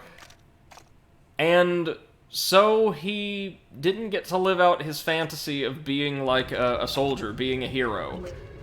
So, yeah, like some of us pointed out or caught on to at the start of the game, Coach Oleander never served in the military, at least as far as we're aware. He is a Psychonaut, which is, like, military adjacent. But everything he presented to us in this entire mental world was fabricated. It's all his personal fantasy, not his memory, unlike the rest of the world stages, or game stages. Okay, so real quick, what we want to do is crack open our smelling salts to head back to Glorious Theater. And these things. Yes. Never been around smelling salts, thank God, but I can imagine that odor is overpowering. Now we'll just have to use the Psycho Portal to launch ourselves back in. Yeah. Oh, and guys, get ready, because we're coming up on the best stage in the game. Oh boy. Oh, first off, let's say thank you to the welcoming committee. And now we're ready to confront the Phantom.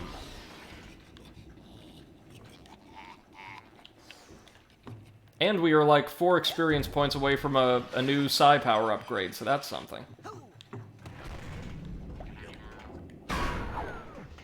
These big bulky sensors are going to be pretty common threats in the last couple of stages. There we go, Rolling Havoc. Wrecking Ball activates soon as we start rolling, so great, now we just have contact damage on our levitation ball. As it should be.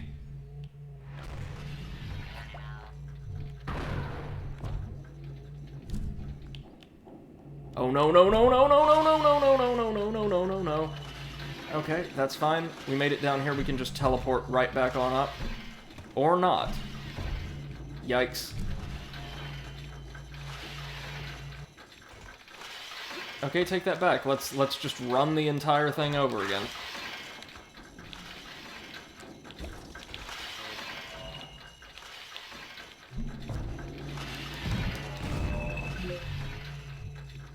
Well, this is an unsavory spot. Let's in fact, let's leave once again.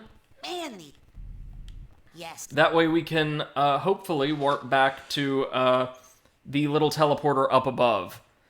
That was unfortunate, falling through the whole thing because I got so excited over our new skill. You can walk a... Excuse... You must be my new leading man. Aren't you handsome? But, my gracious, you're so young.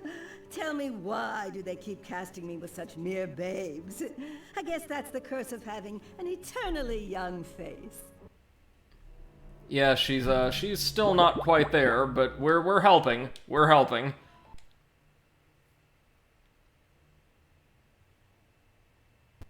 Helping, TM. Oh no, we're right back here. Oh shit. Alright, well, let's run through the catwalks again. No big deal, we made it pretty easily the first time.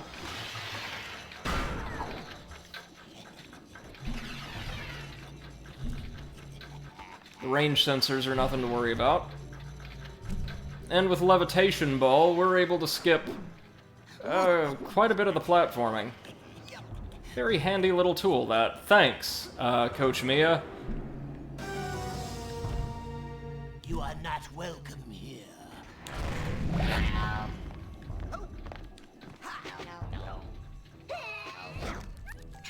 This is my sanctuary. There we go, nice and easy.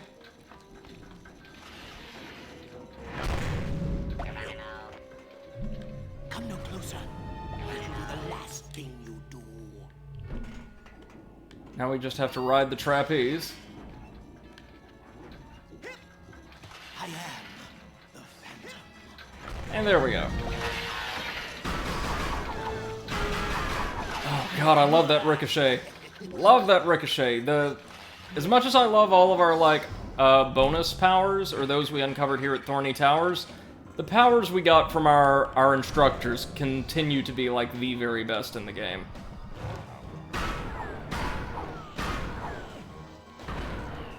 There we go, that got him.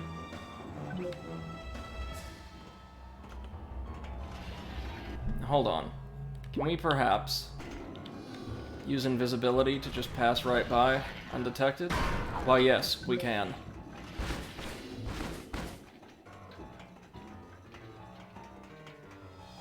Ah, there's the Phantom.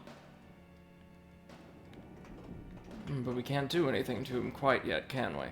No, what we have to do first is pick up a candle. How dare you? I love the Phantom's design. Simple, but very distinctive. Stop, or your And again, the next lack step will be of your symmetry and hard angles is kind of plays into that. His design, like with the mask and the hat, the color scheme, kind of reminds me of the New Adventures of Batman and Robin take on the Scarecrow. Did you ever see that, Potato? Not sure. The one where Scarecrow was implied to actually be one of the undead? I don't think I've seen that one. He was like this massive, muscular, sunken-faced, undead evangelist wearing like a severed noose as a necktie and with like a broad-brimmed black hat. Really, really cool looking. So Pyrokinesis is going to be our best friend throughout this last little section of the stage. Cruel sunlight. Anything but that. Oh no, the Phantom's one of the gamers, TM. You shall pay for angering. Yeah, whatever. Now just stay put so I can come punch and unmask you.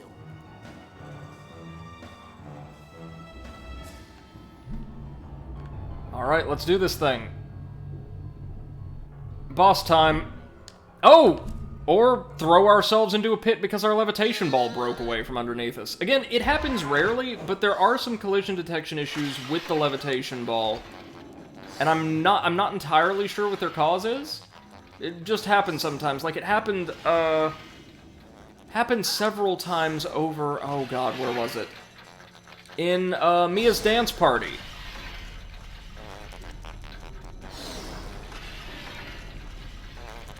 So I guess we have to teleport ourselves around to bring the elevator back. There are little technical issues with the game here and there, but not many, and they're not very... Yeah, MC says a geometry collision. That had to be it. We collided with the little basket of candles.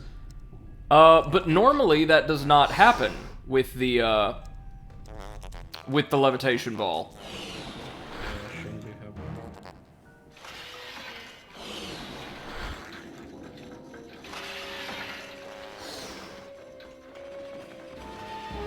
I mean, its physics are kinda complex compared to everything else in the game, so you'd expect there to be little hurdles here and there. See, also says block out the sun. Oh no, we're gonna be bringing some sunlight to this stage today.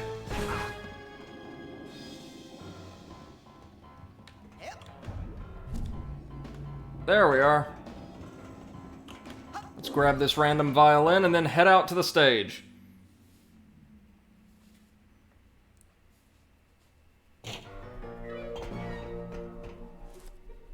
Okay, Phantom, it's time to find out who you really are. Yes, somehow Jasper Rolls, the immense critic, is the Phantom. Never gets explained, but he is. I totally guessed that. Nuh-uh, you said it was Becky. Okay, the jig is up, Phantom. What?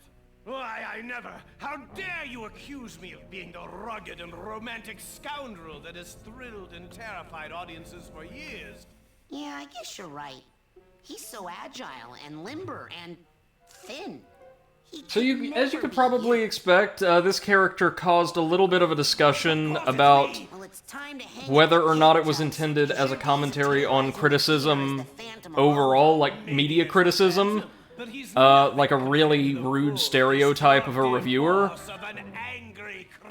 But I think it's meant to be more like one's own inner critic. Sticks and stones may break my bones, but I hope, anyway.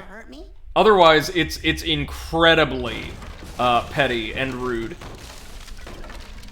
Especially since most of Double Fine's games up to this point had been received very, very well.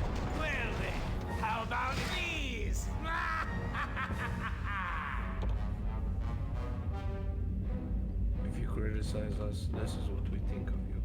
Yeah. It's like, well, I offer the following in rebuttal. If so, that's the level of complexity we're operating at. MC says, I also enjoy the Opera House in Thief, where you be the Phantom and steal everything. Oh, nice. I love the Opera House stage from Hitman 4 Blood Money.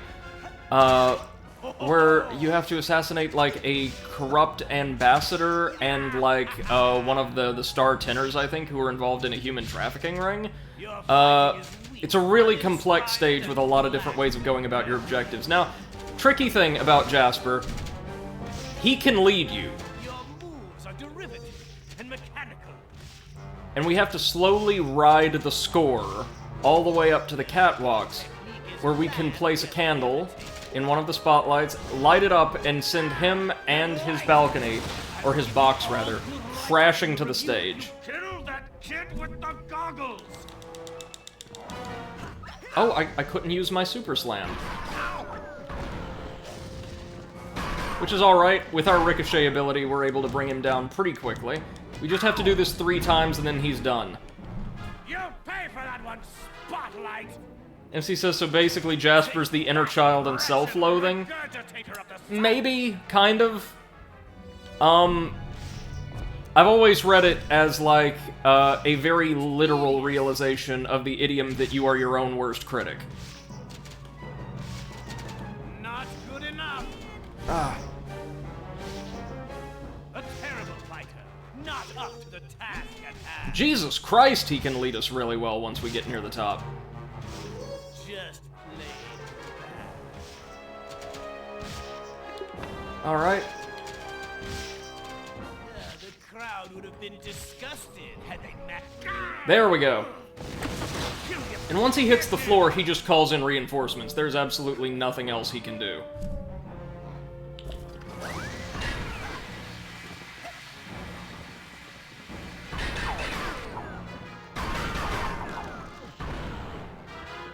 There we go, and he is now completely unarmed. Just one more time and he's down. Ah, another spotlight. I thought I got them all. I'll give you what I gave your brother over there, huh? How do you like that? I do love his transformation, though. Like, the combat mode of his balcony looks really cool. Your moves are derivative and mechanical.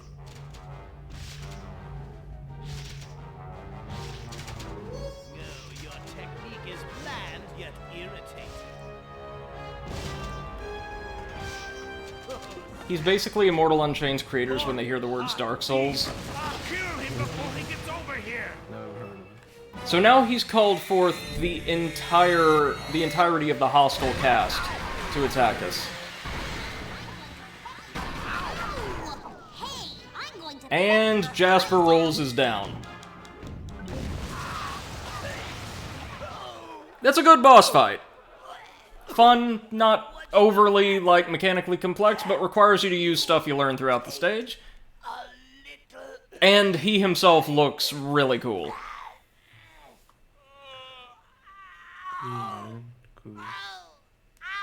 And we're going to shrink him down to a more manageable and healthy size. MC says, oh no, the Get Good crowd personified. Yeah, really.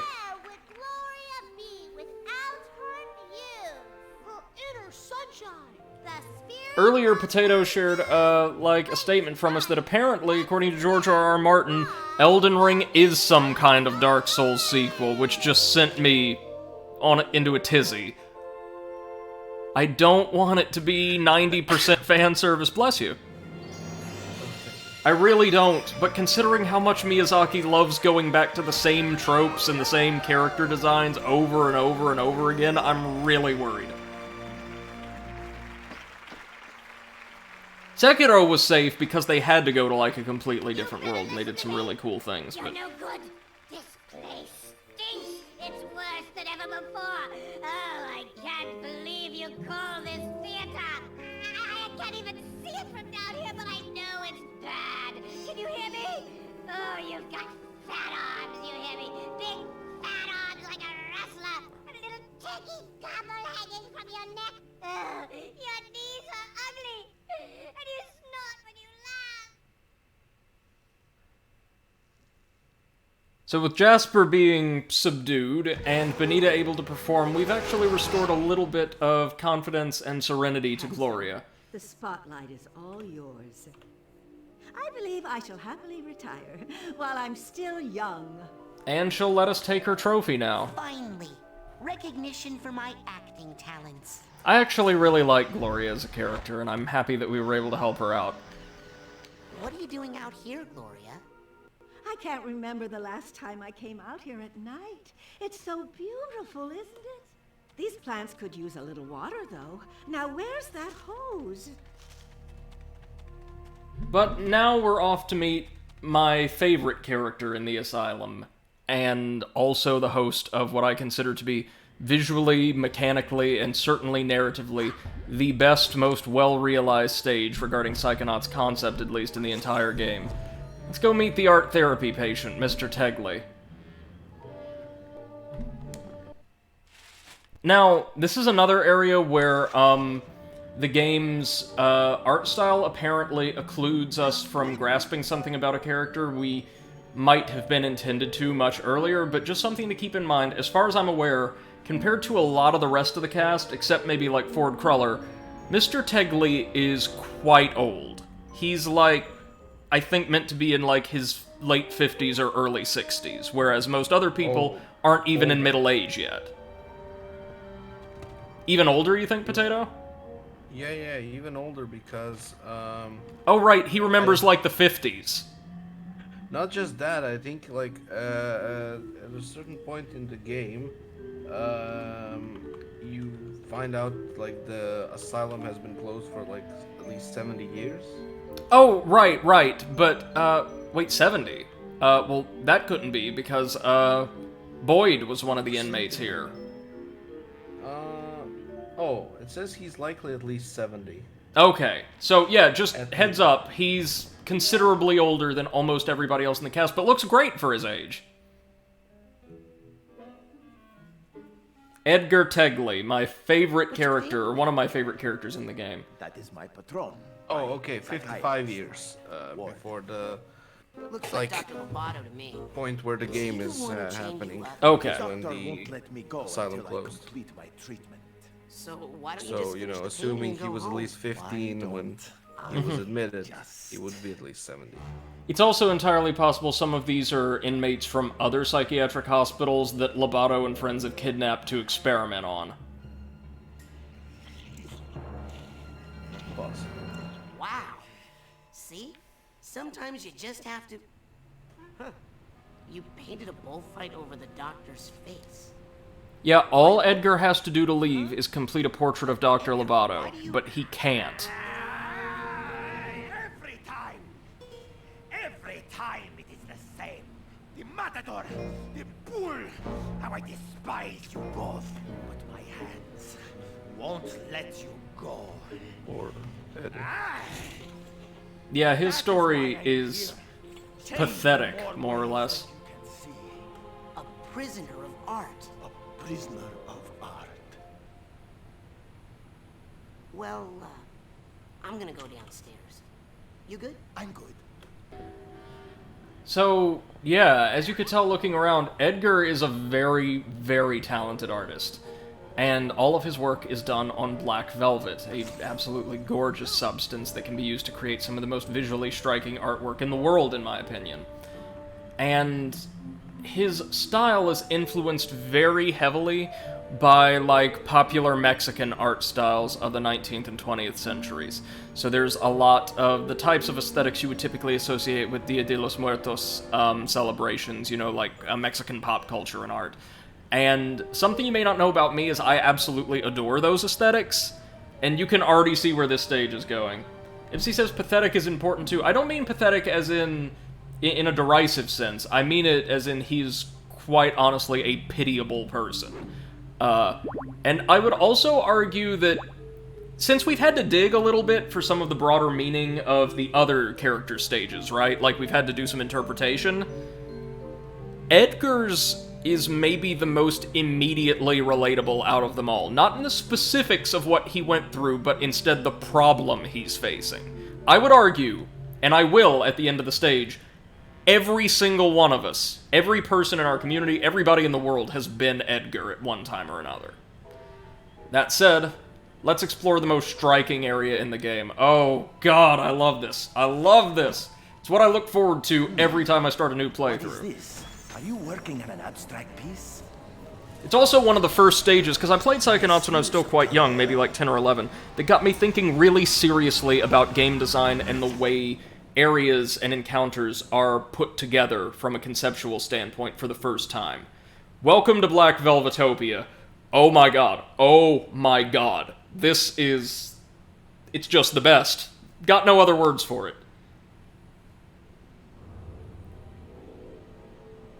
Look at this. That's an impressive house of cards you're building there. And still, not high enough to reach the sky and free her from her prison. Who is she? I only know that she is beautiful. Perfect. And sad. All day she cries rose-petal tears. And I can do nothing to help her because my creation lacks something and it will not stand against the bull. What bull? El Odio.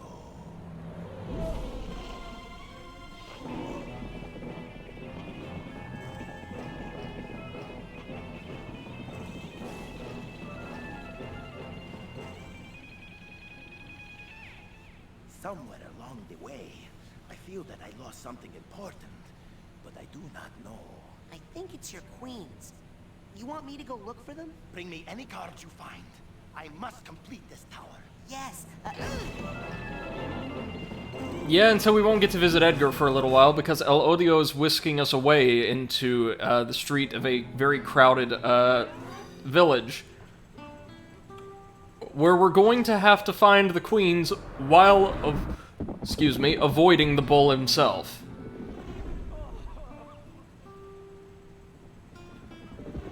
MC says, makes me think of Conquer. Oh no. No. This works very differently. El Odio is a mechanic more than he is a character or a combat encounter. Oh my god, are you alright? Poor little guy. Little nick on the frame.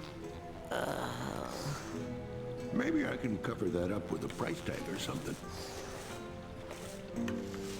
Alright, kids, I hope you have plenty of arrowheads, because we're actually going to have to spend them to buy portraits throughout this world, or paintings, more accurately. Right, okay, so Black Velvetopia. Here we go. Visually, and I think it would be hard to contest this. Some people might say the Milkman Conspiracy or Mia's Dance Party, both very, very good competitors. But visually, I would argue this is the most compelling stage in the entire game. Everything down from the skybox to the roads are done up in these bright, swirling neon colors. Raz and his psychic energy get brand new color palettes. Everything pops because just about everything, depicted as it is on Black Velvet, have been graced with this iridescent glow. It's absolutely stunning. We've got this flamenco-inspired background music that also sounds very slightly like something out of Sly Cooper. Oh man, is this good. And our task is simple. Make it to the end of the street while also finding and recovering all 4 of Edgar's queens, so he can make it to the sun and rescue his muse, or his beloved. And maybe some way along the way we'll figure out what exactly is going on here, or what happened to Edgar. Well, here's the woman, very stylized, of course, Lampita Passionato. And this bullfighter here is another character we might run into. Dingo Inflagrande. It's very clever, actually. It's a play on the inflagrante, which means pregnant, I believe. It's been a very long time since I took Spanish. Izzy says, could it be art? Why do good games have an abstract touch to them? This is not abstract at all. As we'll see. The theme of Black Velvetopia becomes incredibly apparent the deeper in we go. Right now, it's totally abstract, but first let's talk to this doggo. I think I hate that bull a lot. Oh, trust me. You'll hate him even more as time goes by. When he first trapped me in this alley, I thought he was only mildly annoying. What do you mean, trapped? Are you a prisoner of art just like Edgar? I'm a prisoner of that stupid bull. I don't want to get gored, so I hide out in the alley like a low-down... And now, Potato, if I recall, as gorgeous and perfect as Black Velvetopia is, it is not very long. Okay, promise me you won't take It it has too how long. much you want to explore. There is a lot of it. It has more... Explore. It has more boss fights than any other stage in the game. I should be up in the highlands yeah. above the tree line. 6. Take a brandy around my friggin' neck, seeing the world, and finding more things to paint than this junk, which is all for sale, by the way. Hey, have you seen any really big playing cards around here?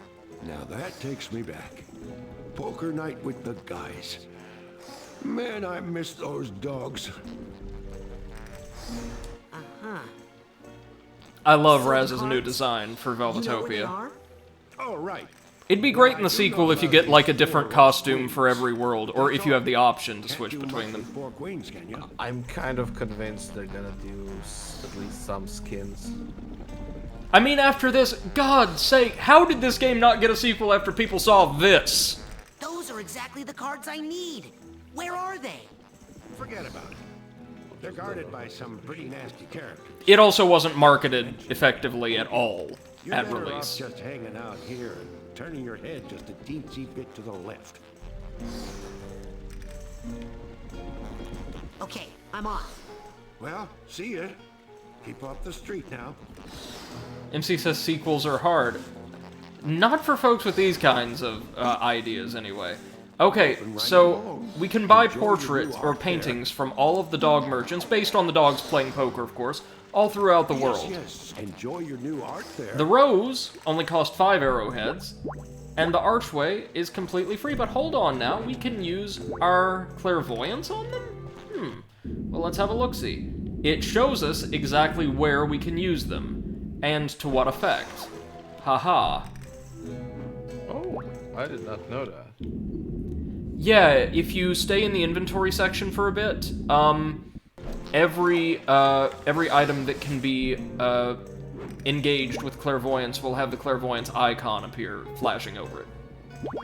So let's use this rose very quickly to get an actual rose that we can use to charm our way into some hiding places later on. And also an archway that we can use to create the path forward. Oh, baby. Nice. Now I can get... Now, really quickly, what do we have here? Both vaults here in running against the bull. 142 figments. Not many. Keep off the street now. El Odio is going to come rampaging by every few seconds, making this, for this guy. little testy in terms of progress. But we can do this. We'll also gain checkpoints along the way with every single queen we recover. And as Potato mentioned, there is a lot to explore in Black Velvetopia. It's not a very long stage, but it is very, very dense. Unlike the last two, however, you're not just kind of thrown into one dense environment. We are progressing along a fairly linear path with just lots of goodies off the main track. Now let's see if we can't get that little bird flying around. Yes, indeed, 'twas bird.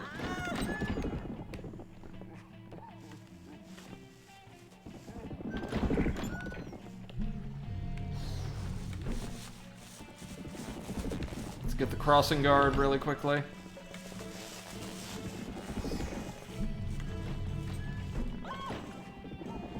So we can hide in these windows being guarded by various well-to-do women if we turn invisible and hop into them, or if we charm them with a rose, either or.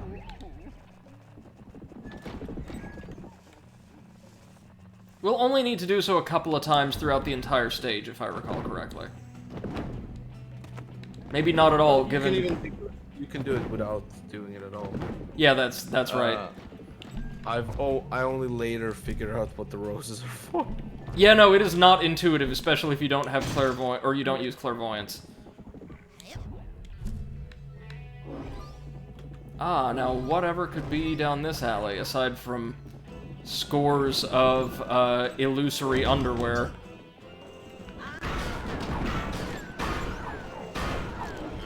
Even the sensors are neon.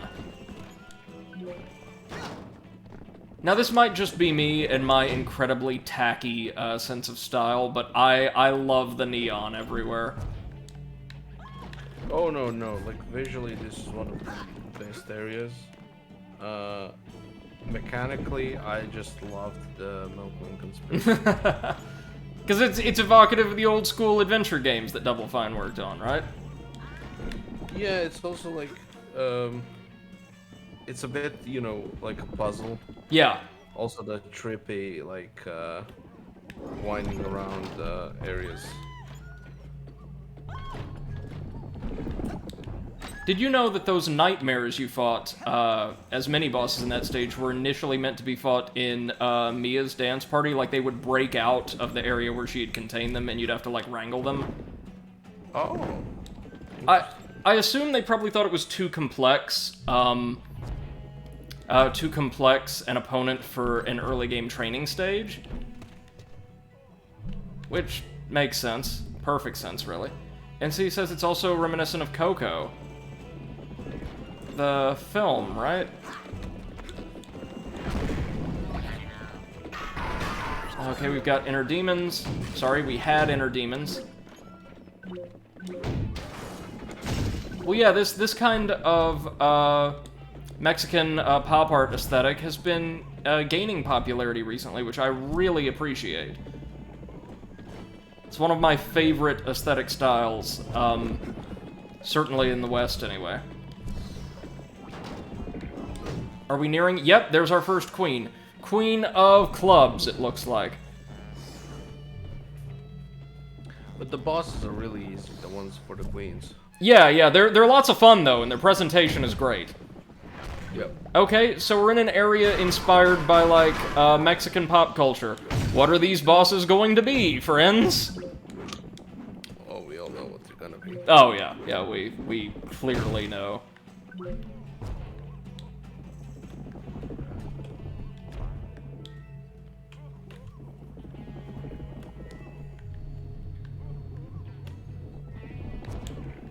Come on. The one issue with Black Velvetopia is there's a lot of figments, like, flying around. Usually, in front of El Odio. Alright, so our first opponent is... the Tiger. You already know where this is going. Oh my god, this is so good. Now, I think... there is a way, like, later, after we complete the stage, to come back through here without El Odio rampaging around. Yeah, later on, he doesn't show up once you defeat the stage. NCS, are we gonna use Worm's Chili Con Carnage? Nope! We're fighting luchadores! Introducing, fresh from the Thrilla in Manila, Iowa. And guess what? Each of them gets their own arena. Like a totally unique, aesthetically unique, anyway, arena. And they all have their own special move. The Tiger is the easiest to deal with, as you would expect. Wake up, little man. Time to go nighty-night. I am awake. Good, because it is bedtime for you, Snake He's the easiest, but none of them are especially hard. No. You will fight me for my car, yes? Well, I am. Especially if you get a special object somewhere along the way. I am afraid the Sandman is going to have to bend way over to reach you because you are so awfully itty-bitty. Black Velvetopia is home to our last psychic ability badge, and you can get it early if you discover it. Then I will shut up. I might have had it. Only so I can enjoy the microscope. I love the fact that these two are just talking in circles. To make me shut up. Right, okay, let's do this. So he's invulnerable to ranged attacks. We're going to have to do this more or less legitimately. Hold on a moment. Since he's coming in for melee, let's break that shield back out. That shield we haven't used in ages. That's it, baby. Oh, no.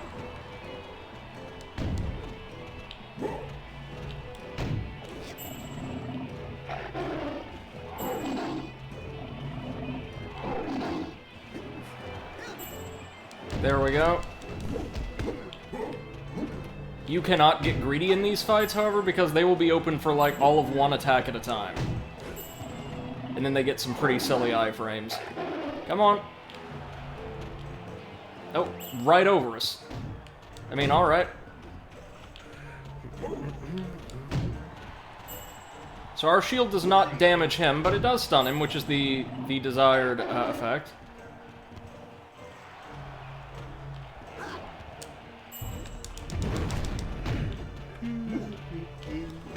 There we go.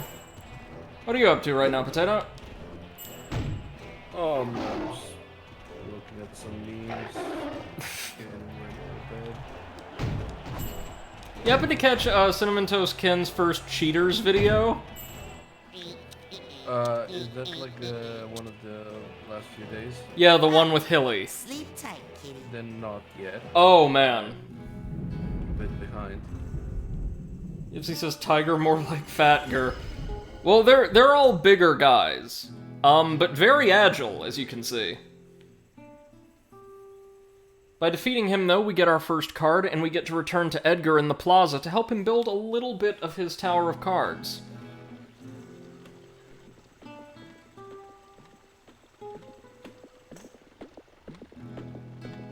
the plaza is far and away the most visually striking area of Black Velvetopia. Like, just have a look at this. We've got Lampita trapped up in the sun. We've got this beautiful, like, purple and orange sunset.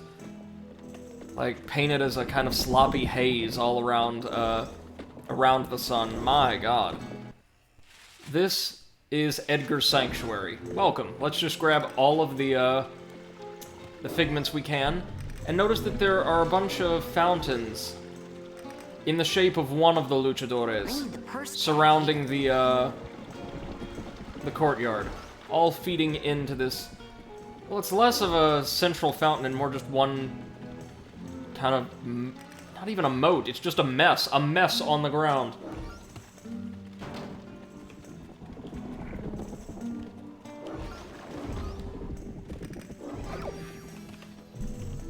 Oh, we get a shield upgrade at rank 80. That'll be kind of cool, I guess.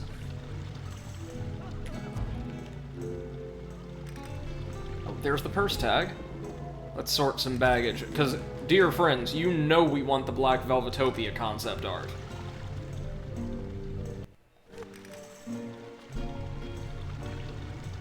So, Potato, funny story. My first playthrough, I did not notice the area containing the second vault or all of the merchants until after beating the game. Oh. So I missed like half the story just by happenstance. I somehow just missed all of those side areas. I have no earthly idea how, but I did. And we could see with every queen we restore, Edgar gets a little bit more of his Tower of Cards to be more or less stable. Oy, oy, oy, oy, oy, oy. Did we get all of our figments? Missing one. We'll come back for it later. Now we can use the Tiger's Portal to spawn back into the streets exactly where we left off. And look! Edgar's portrait replaces the luchadores after we defeat them. And as I said, we could tell Edgar is an extremely talented artist. Like, wow. Now we've got to swing across some poles here, but as you can see, El Odio causes them to collapse into the wall briefly. So we've got to be quick. Right like that, baby. If it's glowing a little bit more brightly than, well, everything else, odds are you've got to move across it quite quickly, or El Odio is going to cast it away.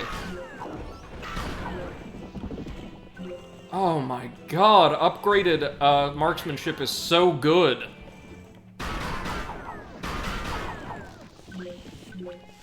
Now, I don't think you can recolor your psychic energy in here, but why would you want to? Look at this, like, almost a magenta? Closer to like a hot pink, maybe? Oh god, it's so gorgeous. And hey, here's our second painting dog. Yeah, I saw another dog selling art up the street. Are you guys a chain? Ah, you've met my compadres. When we were young art dogs, we would run wild in the street together. But now... Why don't you guys just make a run for it? You couldn't understand. El Odio imprisons us all. Art is the only escape. And today is the only day that it's going to be this cheap. All these prices go up tomorrow because of the tourist season. Could you tell me again about your... Okay, so he just repeats what we've said if we ask about that. Alright, let's talk about El Odio. Can you fight bulls? I have a bull problem. Sorry, artist here, delicate hands. And anyway, if you are talking about El Odio, well, there is of course only one man who could handle that much bull. Who can do it? Who can fight I'm sure you can guess who can fight the bull. I speak of no other than Dingo in Flagrante, the infamous matador player. Oh, they just straight up call him in Flagrante instead of in Flagrante. Yes. Why won't they ask Dingo to help? Is he expensive? No, because what happened between him and Edgar? Quite a scandal. Okay, this is where we start getting into the actual backstory. Notice we're a ways in and we've still learned nothing about Edgar. Art, love, pain, nothing you want to know about. Come on. Tell me, what's the big scandal? Listen, I deal in truth and beauty, not dirt. But maybe if you had bought some art, then I'd have to come up with some small talk while we're making change, and you know. All right, we'll buy some portraits to get some dialogue. I've never actually gotten that dialogue from him before. Pearls before. We'll take a guitar. This will come in handy, and another rose, because why not? Now then, you will of course want some. Okay, I bought some art. Now give me the dirt on Dingo. Okay, here's how I have it. Years ago, when Edgar was a world-renowned painter, he was commissioned by Dingo to immortalize him in black velvet. But while he was sitting for the portrait, Dingo met Edgar's beautiful wife, who was none other than the top flamenco dancer, Lampito Passionado.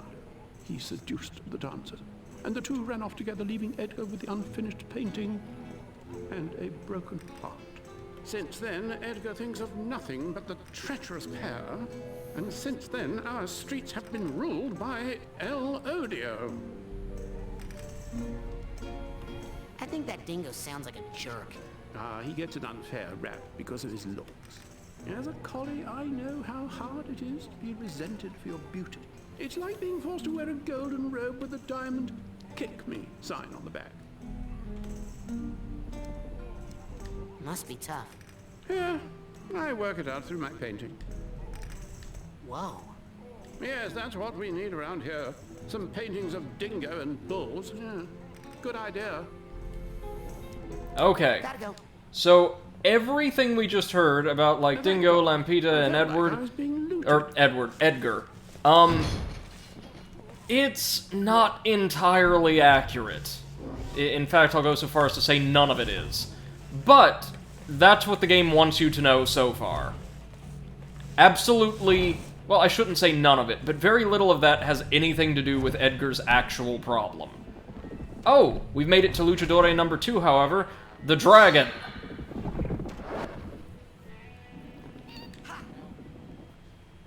Always a fun time slaying dragons.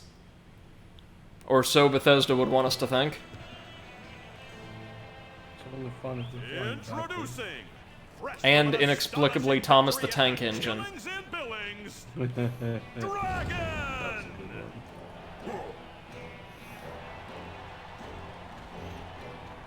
Luna says, poor Eclipse. Oh, no, this is just somebody cosplaying a dragon. He's fine. Ew! What's that smell? That smells like fear, boy! The dragon is also inexplicably very southern. That's fear! No, I'm talking about an actual smell. It's like if stink bombs laid eggs and then those went bad. That's sulfur! It's part of the dragon costume, kid. Alright, so what's his special technique? Well, strategy is much the same so far. But, like all the luchadores, he will have a special attack he performs every few hits. Oh, it's an AoE. Okay. It's an AoE that stuns us followed by a charge. Gotcha.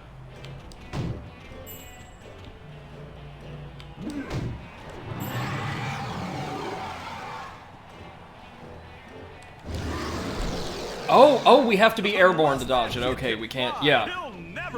Thank you, commentator. We got it.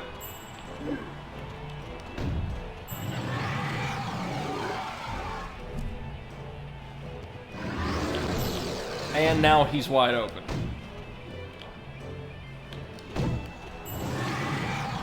Nope.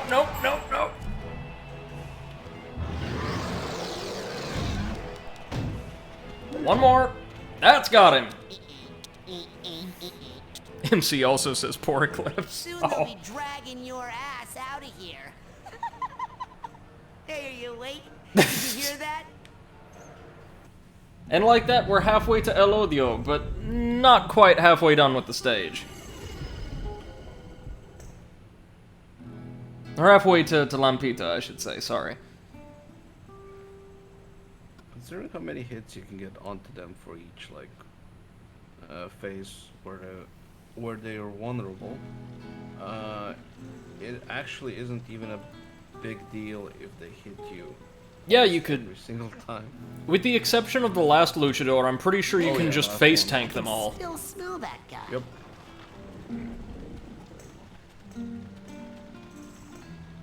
See, have a look-see. Now we've got... Or no, we turn our cards into Edgar. Hope these That's things right. are worth it, Edgar. That is exactly the card I need.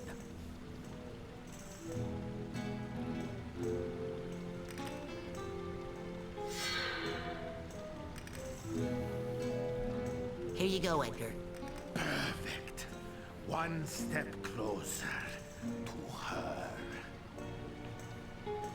So Edgar seems like, at least when he's not in one of his rages, a fairly nice guy, but one with some problems. I must have those queens. And we're going to hopefully help him exorcise some of those demons through the power of card playing and lucha libre. The best forms of therapy, really.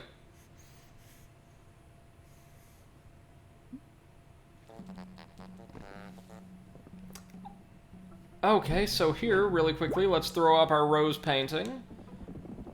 Just grab another one in case we need them, But then also hang up the guitar, which we can use as a navigational aid, like so. Luna asks, so we table slamming him WWE style? Oh, no. I'm also not a major wrestling guy. I'm not all that knowledgeable. But I will say, lucha is so much more entertaining than, like, the bulky, overwrought styles that have become really popular in the US. Very acrobatic, very dynamic, kind of based on, like, old-school superheroes. Luna says, damn, that'd be fun. Oh, no, we're still doing plenty of lucha. Just, psychic lucha. Now we actually get to have a look at a Black Velvetopian house here for a second, and good God, look at this place! Who wouldn't want to live here?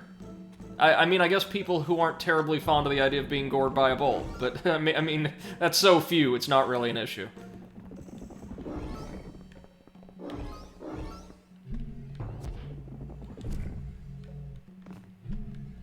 And as Potato said, we can avoid El Odio in the streets most of the time. Let's go ahead and... Nope. Lower the fire escape to give ourselves a quick way back up. If we need it, which we might. Oh god. Alright. Still haven't made it over there, have we? We will, though. Oh, we will.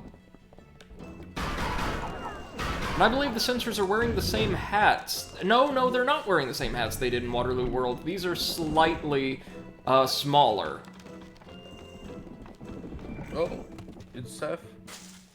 Welcome.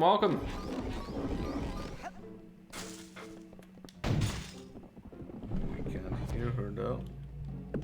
But I can hear you, so that's fine. There you go. Oh. How are you? Yeah. So sorry guys for being so late. I had a girls' night with a friend, so. Oh, no worries. Yeah. Hope you enjoyed yourself. It was really fun. We had a very nice, girls' talk with a bit of beer and cuddling Poppy and Beppo, so... Hi, Luna! We are in the best part of the game now.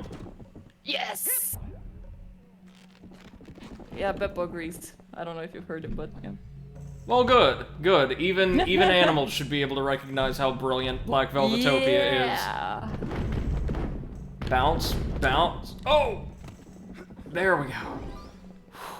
Alright. Now we've also got to keep an eye peeled for the vaults. I know where one of them is, by heart. I think they're both very, very late in the stage. Doesn't that check out with your memory, Potato? I think so. One should be...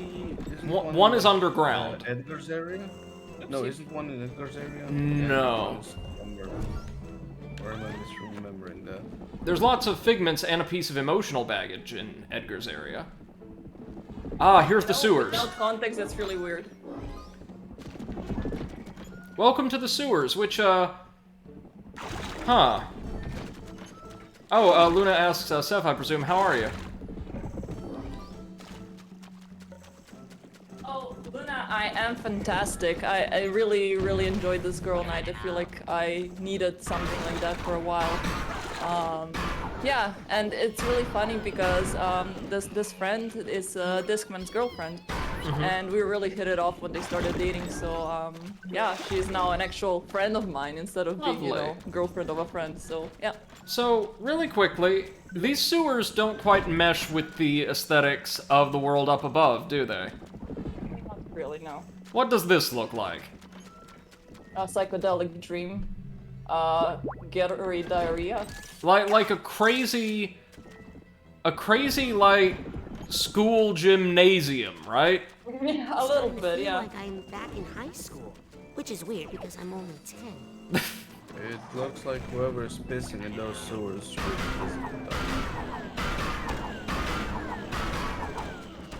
Or a marketing team, either or.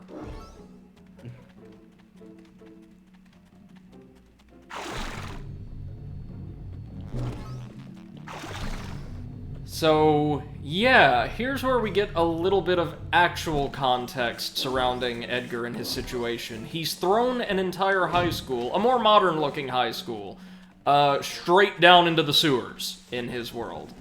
And we're going to get some hints as to why right on over here. Let's just open up the vault. Edgar's Lament. So, Edgar Tegley, was actually just a fairly regular student, I think upperclassman in high school, and was prom king. I believe it or not, I believe that's what that's depicting there, or homecoming king, one or the other, along with his girlfriend Lana, who might be a little familiar looking as well. And Edgar himself was not a painter, but a Greco-Roman wrestler on one of his, like, high school athletic teams, while Lana was a cheerleader. Really quickly, take a look around and notice these poses each of the wrestlers is performing, right? One of them looks a bit like a tiger raising its claws. Another one looks like a dragon and so on. And look at the pose Edgar is striking. Lana was the star of the cheerleading team, and, well, she became more taken one day with, I believe, the captain of the cheerleading team. I think his name was Dean. This gentleman here, who might also look a little familiar. And so she left Edgar right on the cusp of a major tournament. He completely and totally lost his will to fight, and not only lost the tournament for his team, but got blamed for it, because high schoolers are kind of shitty like that. So we're seeing now, there wasn't some grand, like, adult drama here. This was like something from high school that he still remembers very clearly. I want you to keep this in mind. This is very, very important. And as Potato pointed out to us earlier, or confirmed for us, Edgar is old. He's not like in his 30s. He's not in his 20s. He's old. Luna says, so basically he got betrayed? Well, it's more complicated than that. It's also really important when we go through these mental worlds to remember we are only seeing the perspective of the person who's playing the role of our host. So, kind of like Oleander, we're going to see the most favorable version of events to them. Now, hold on. We can lower this portcullis by popping on over to Telekinesis and chuck in a trash can.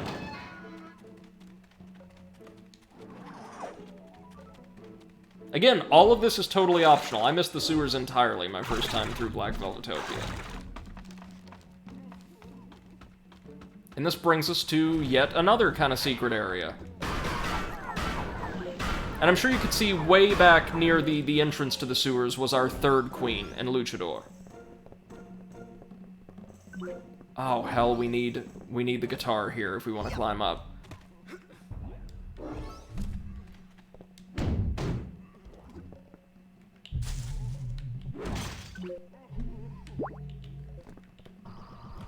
You can also use the vines, right? I think so, if you have them. Smash them up. Do we have the tag for this? Yes, we do. But look, this is a nice little shortcut back over here. Very nice.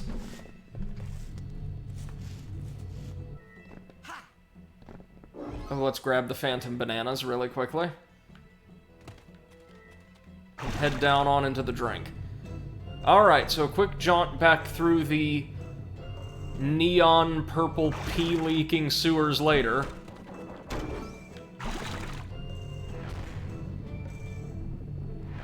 I mean, this is basically how I imagine a sewer looking after, like, a rave was held in the sewer. MC says Phantom of the Banana. It's a very, very low-rent adaptation. Oh, right, there's multiple exits to the sewers, and this one drops us off at a third doggy merchant.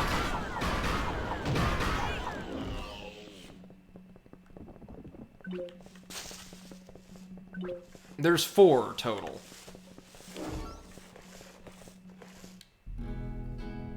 Edgar Tegley sent me. You know, the famous painter. How about a discount? Famous painter? Edgar? Yeah, right. Everyone we encounter becomes less and less, or more and more transparent as time goes on. Right now I'm ready to finally join you properly. Alrighty. So, as we could see, they've dropped all the pretense, and they're just straight up telling us about Edgar's high school experiences again. Edgar's haiku experience. Life sucks.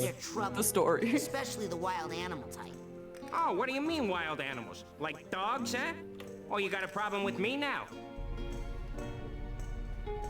No. I just meant wrestlers can be tough. I didn't mean you. Oh, you don't think I'm tough now? Why? 'Cause I'm a Dalmatian? Hey, we can't all be Saint Bernards and Bulldogs, you know. Has Edgar always had a problem with wrestlers? No way. In fact, he used to be the captain of his high school wrestling team. He took them all the way to the state semifinals one year, and then You can probably already see how pathetic this character and this story really are. Why did he choke? Did they get him in one of those pile driver things? So, the story is the girlfriend left him for a different... The captain of the cheerleading team. Yeah. Okay, so he did something. Tegley was worthless after that. They were on the team together, and I think he just won her over on the eve of a major championship. And Edgar fell into a funk, lost the championship for his team, and was, like, targeted by his former teammates and all that afterward. So basically he is the victim here. That's like a complete victim mentality. From his perspective. Exactly. Yeah, and it seems, as we'll see... Not made up at all, those two. Yeah, they're completely dropping the pretense and spelling everything out for us here. But he was probably screwed over, but in one of those minor, kind of dickish high school ways, you know what I mean? Yeah, right. But nothing to hold a major grudge for your entire life over. Yes. Hold on. Because at the end of this stage, we get a cutscene that is more emotionally resonant, more poignant than almost anything else I've ever seen in a video game. And it all boils down to one line from this little 10-year-old boy right here. I kid you not when I say this stage is touching. Just awful. What? Well, maybe you can write it off on your taxes as a loss. A catastrophic loss, even. Let's explore this alley while we're back here.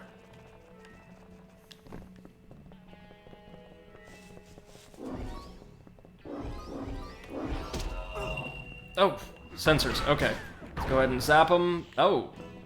Zap them once and that'll do the job, apparently. Oh man, why are there so many, why are there so many flying figments around here? Ooh, the sensors can get some air now, can't they?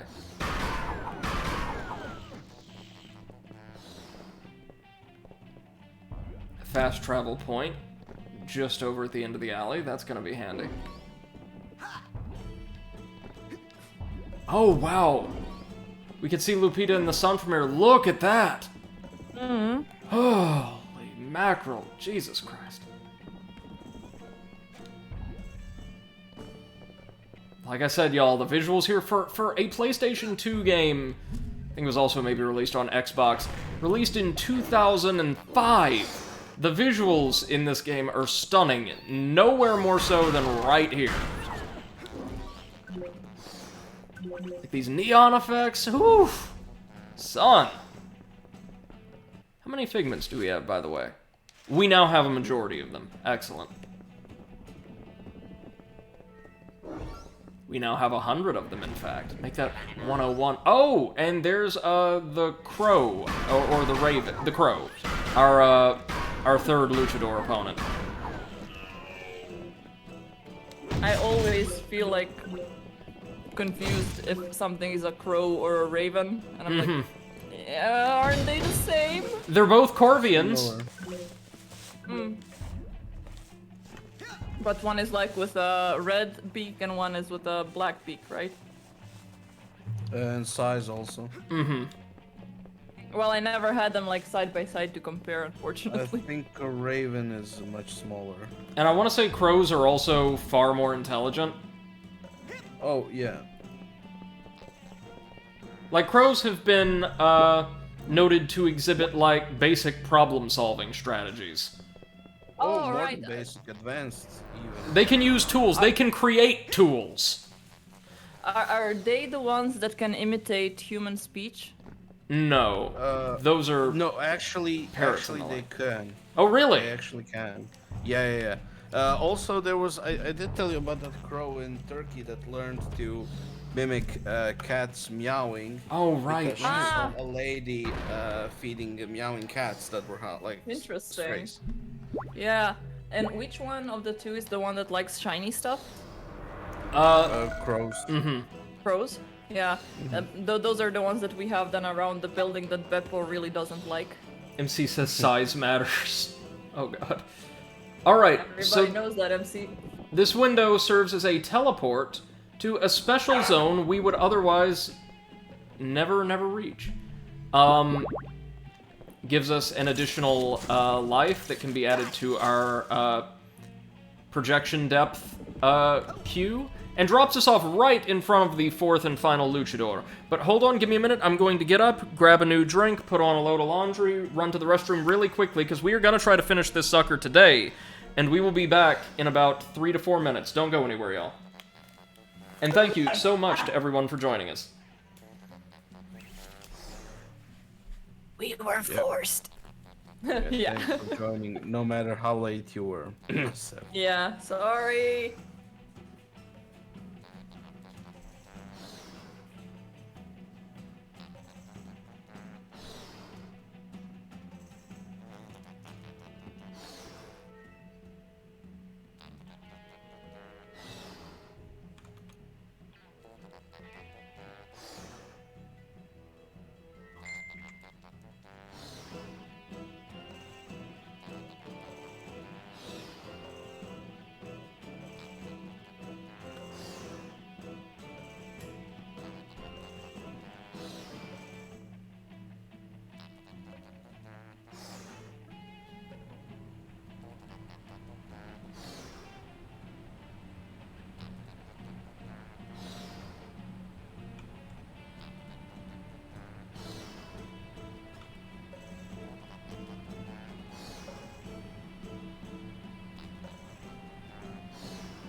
A witch is always on her time. Exactly. I create time. Everybody knows that. Shut up, potato. I've said nothing. You thought it. I did not. You can't I did not prove hit it. her. I did not. Oh, hi, Mark.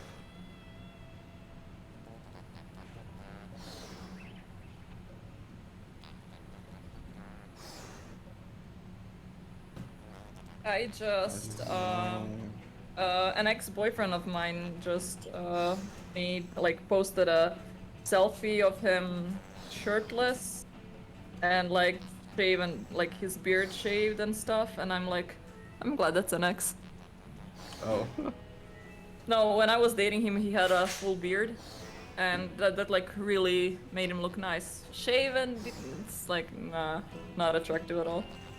I mean, not my type, right?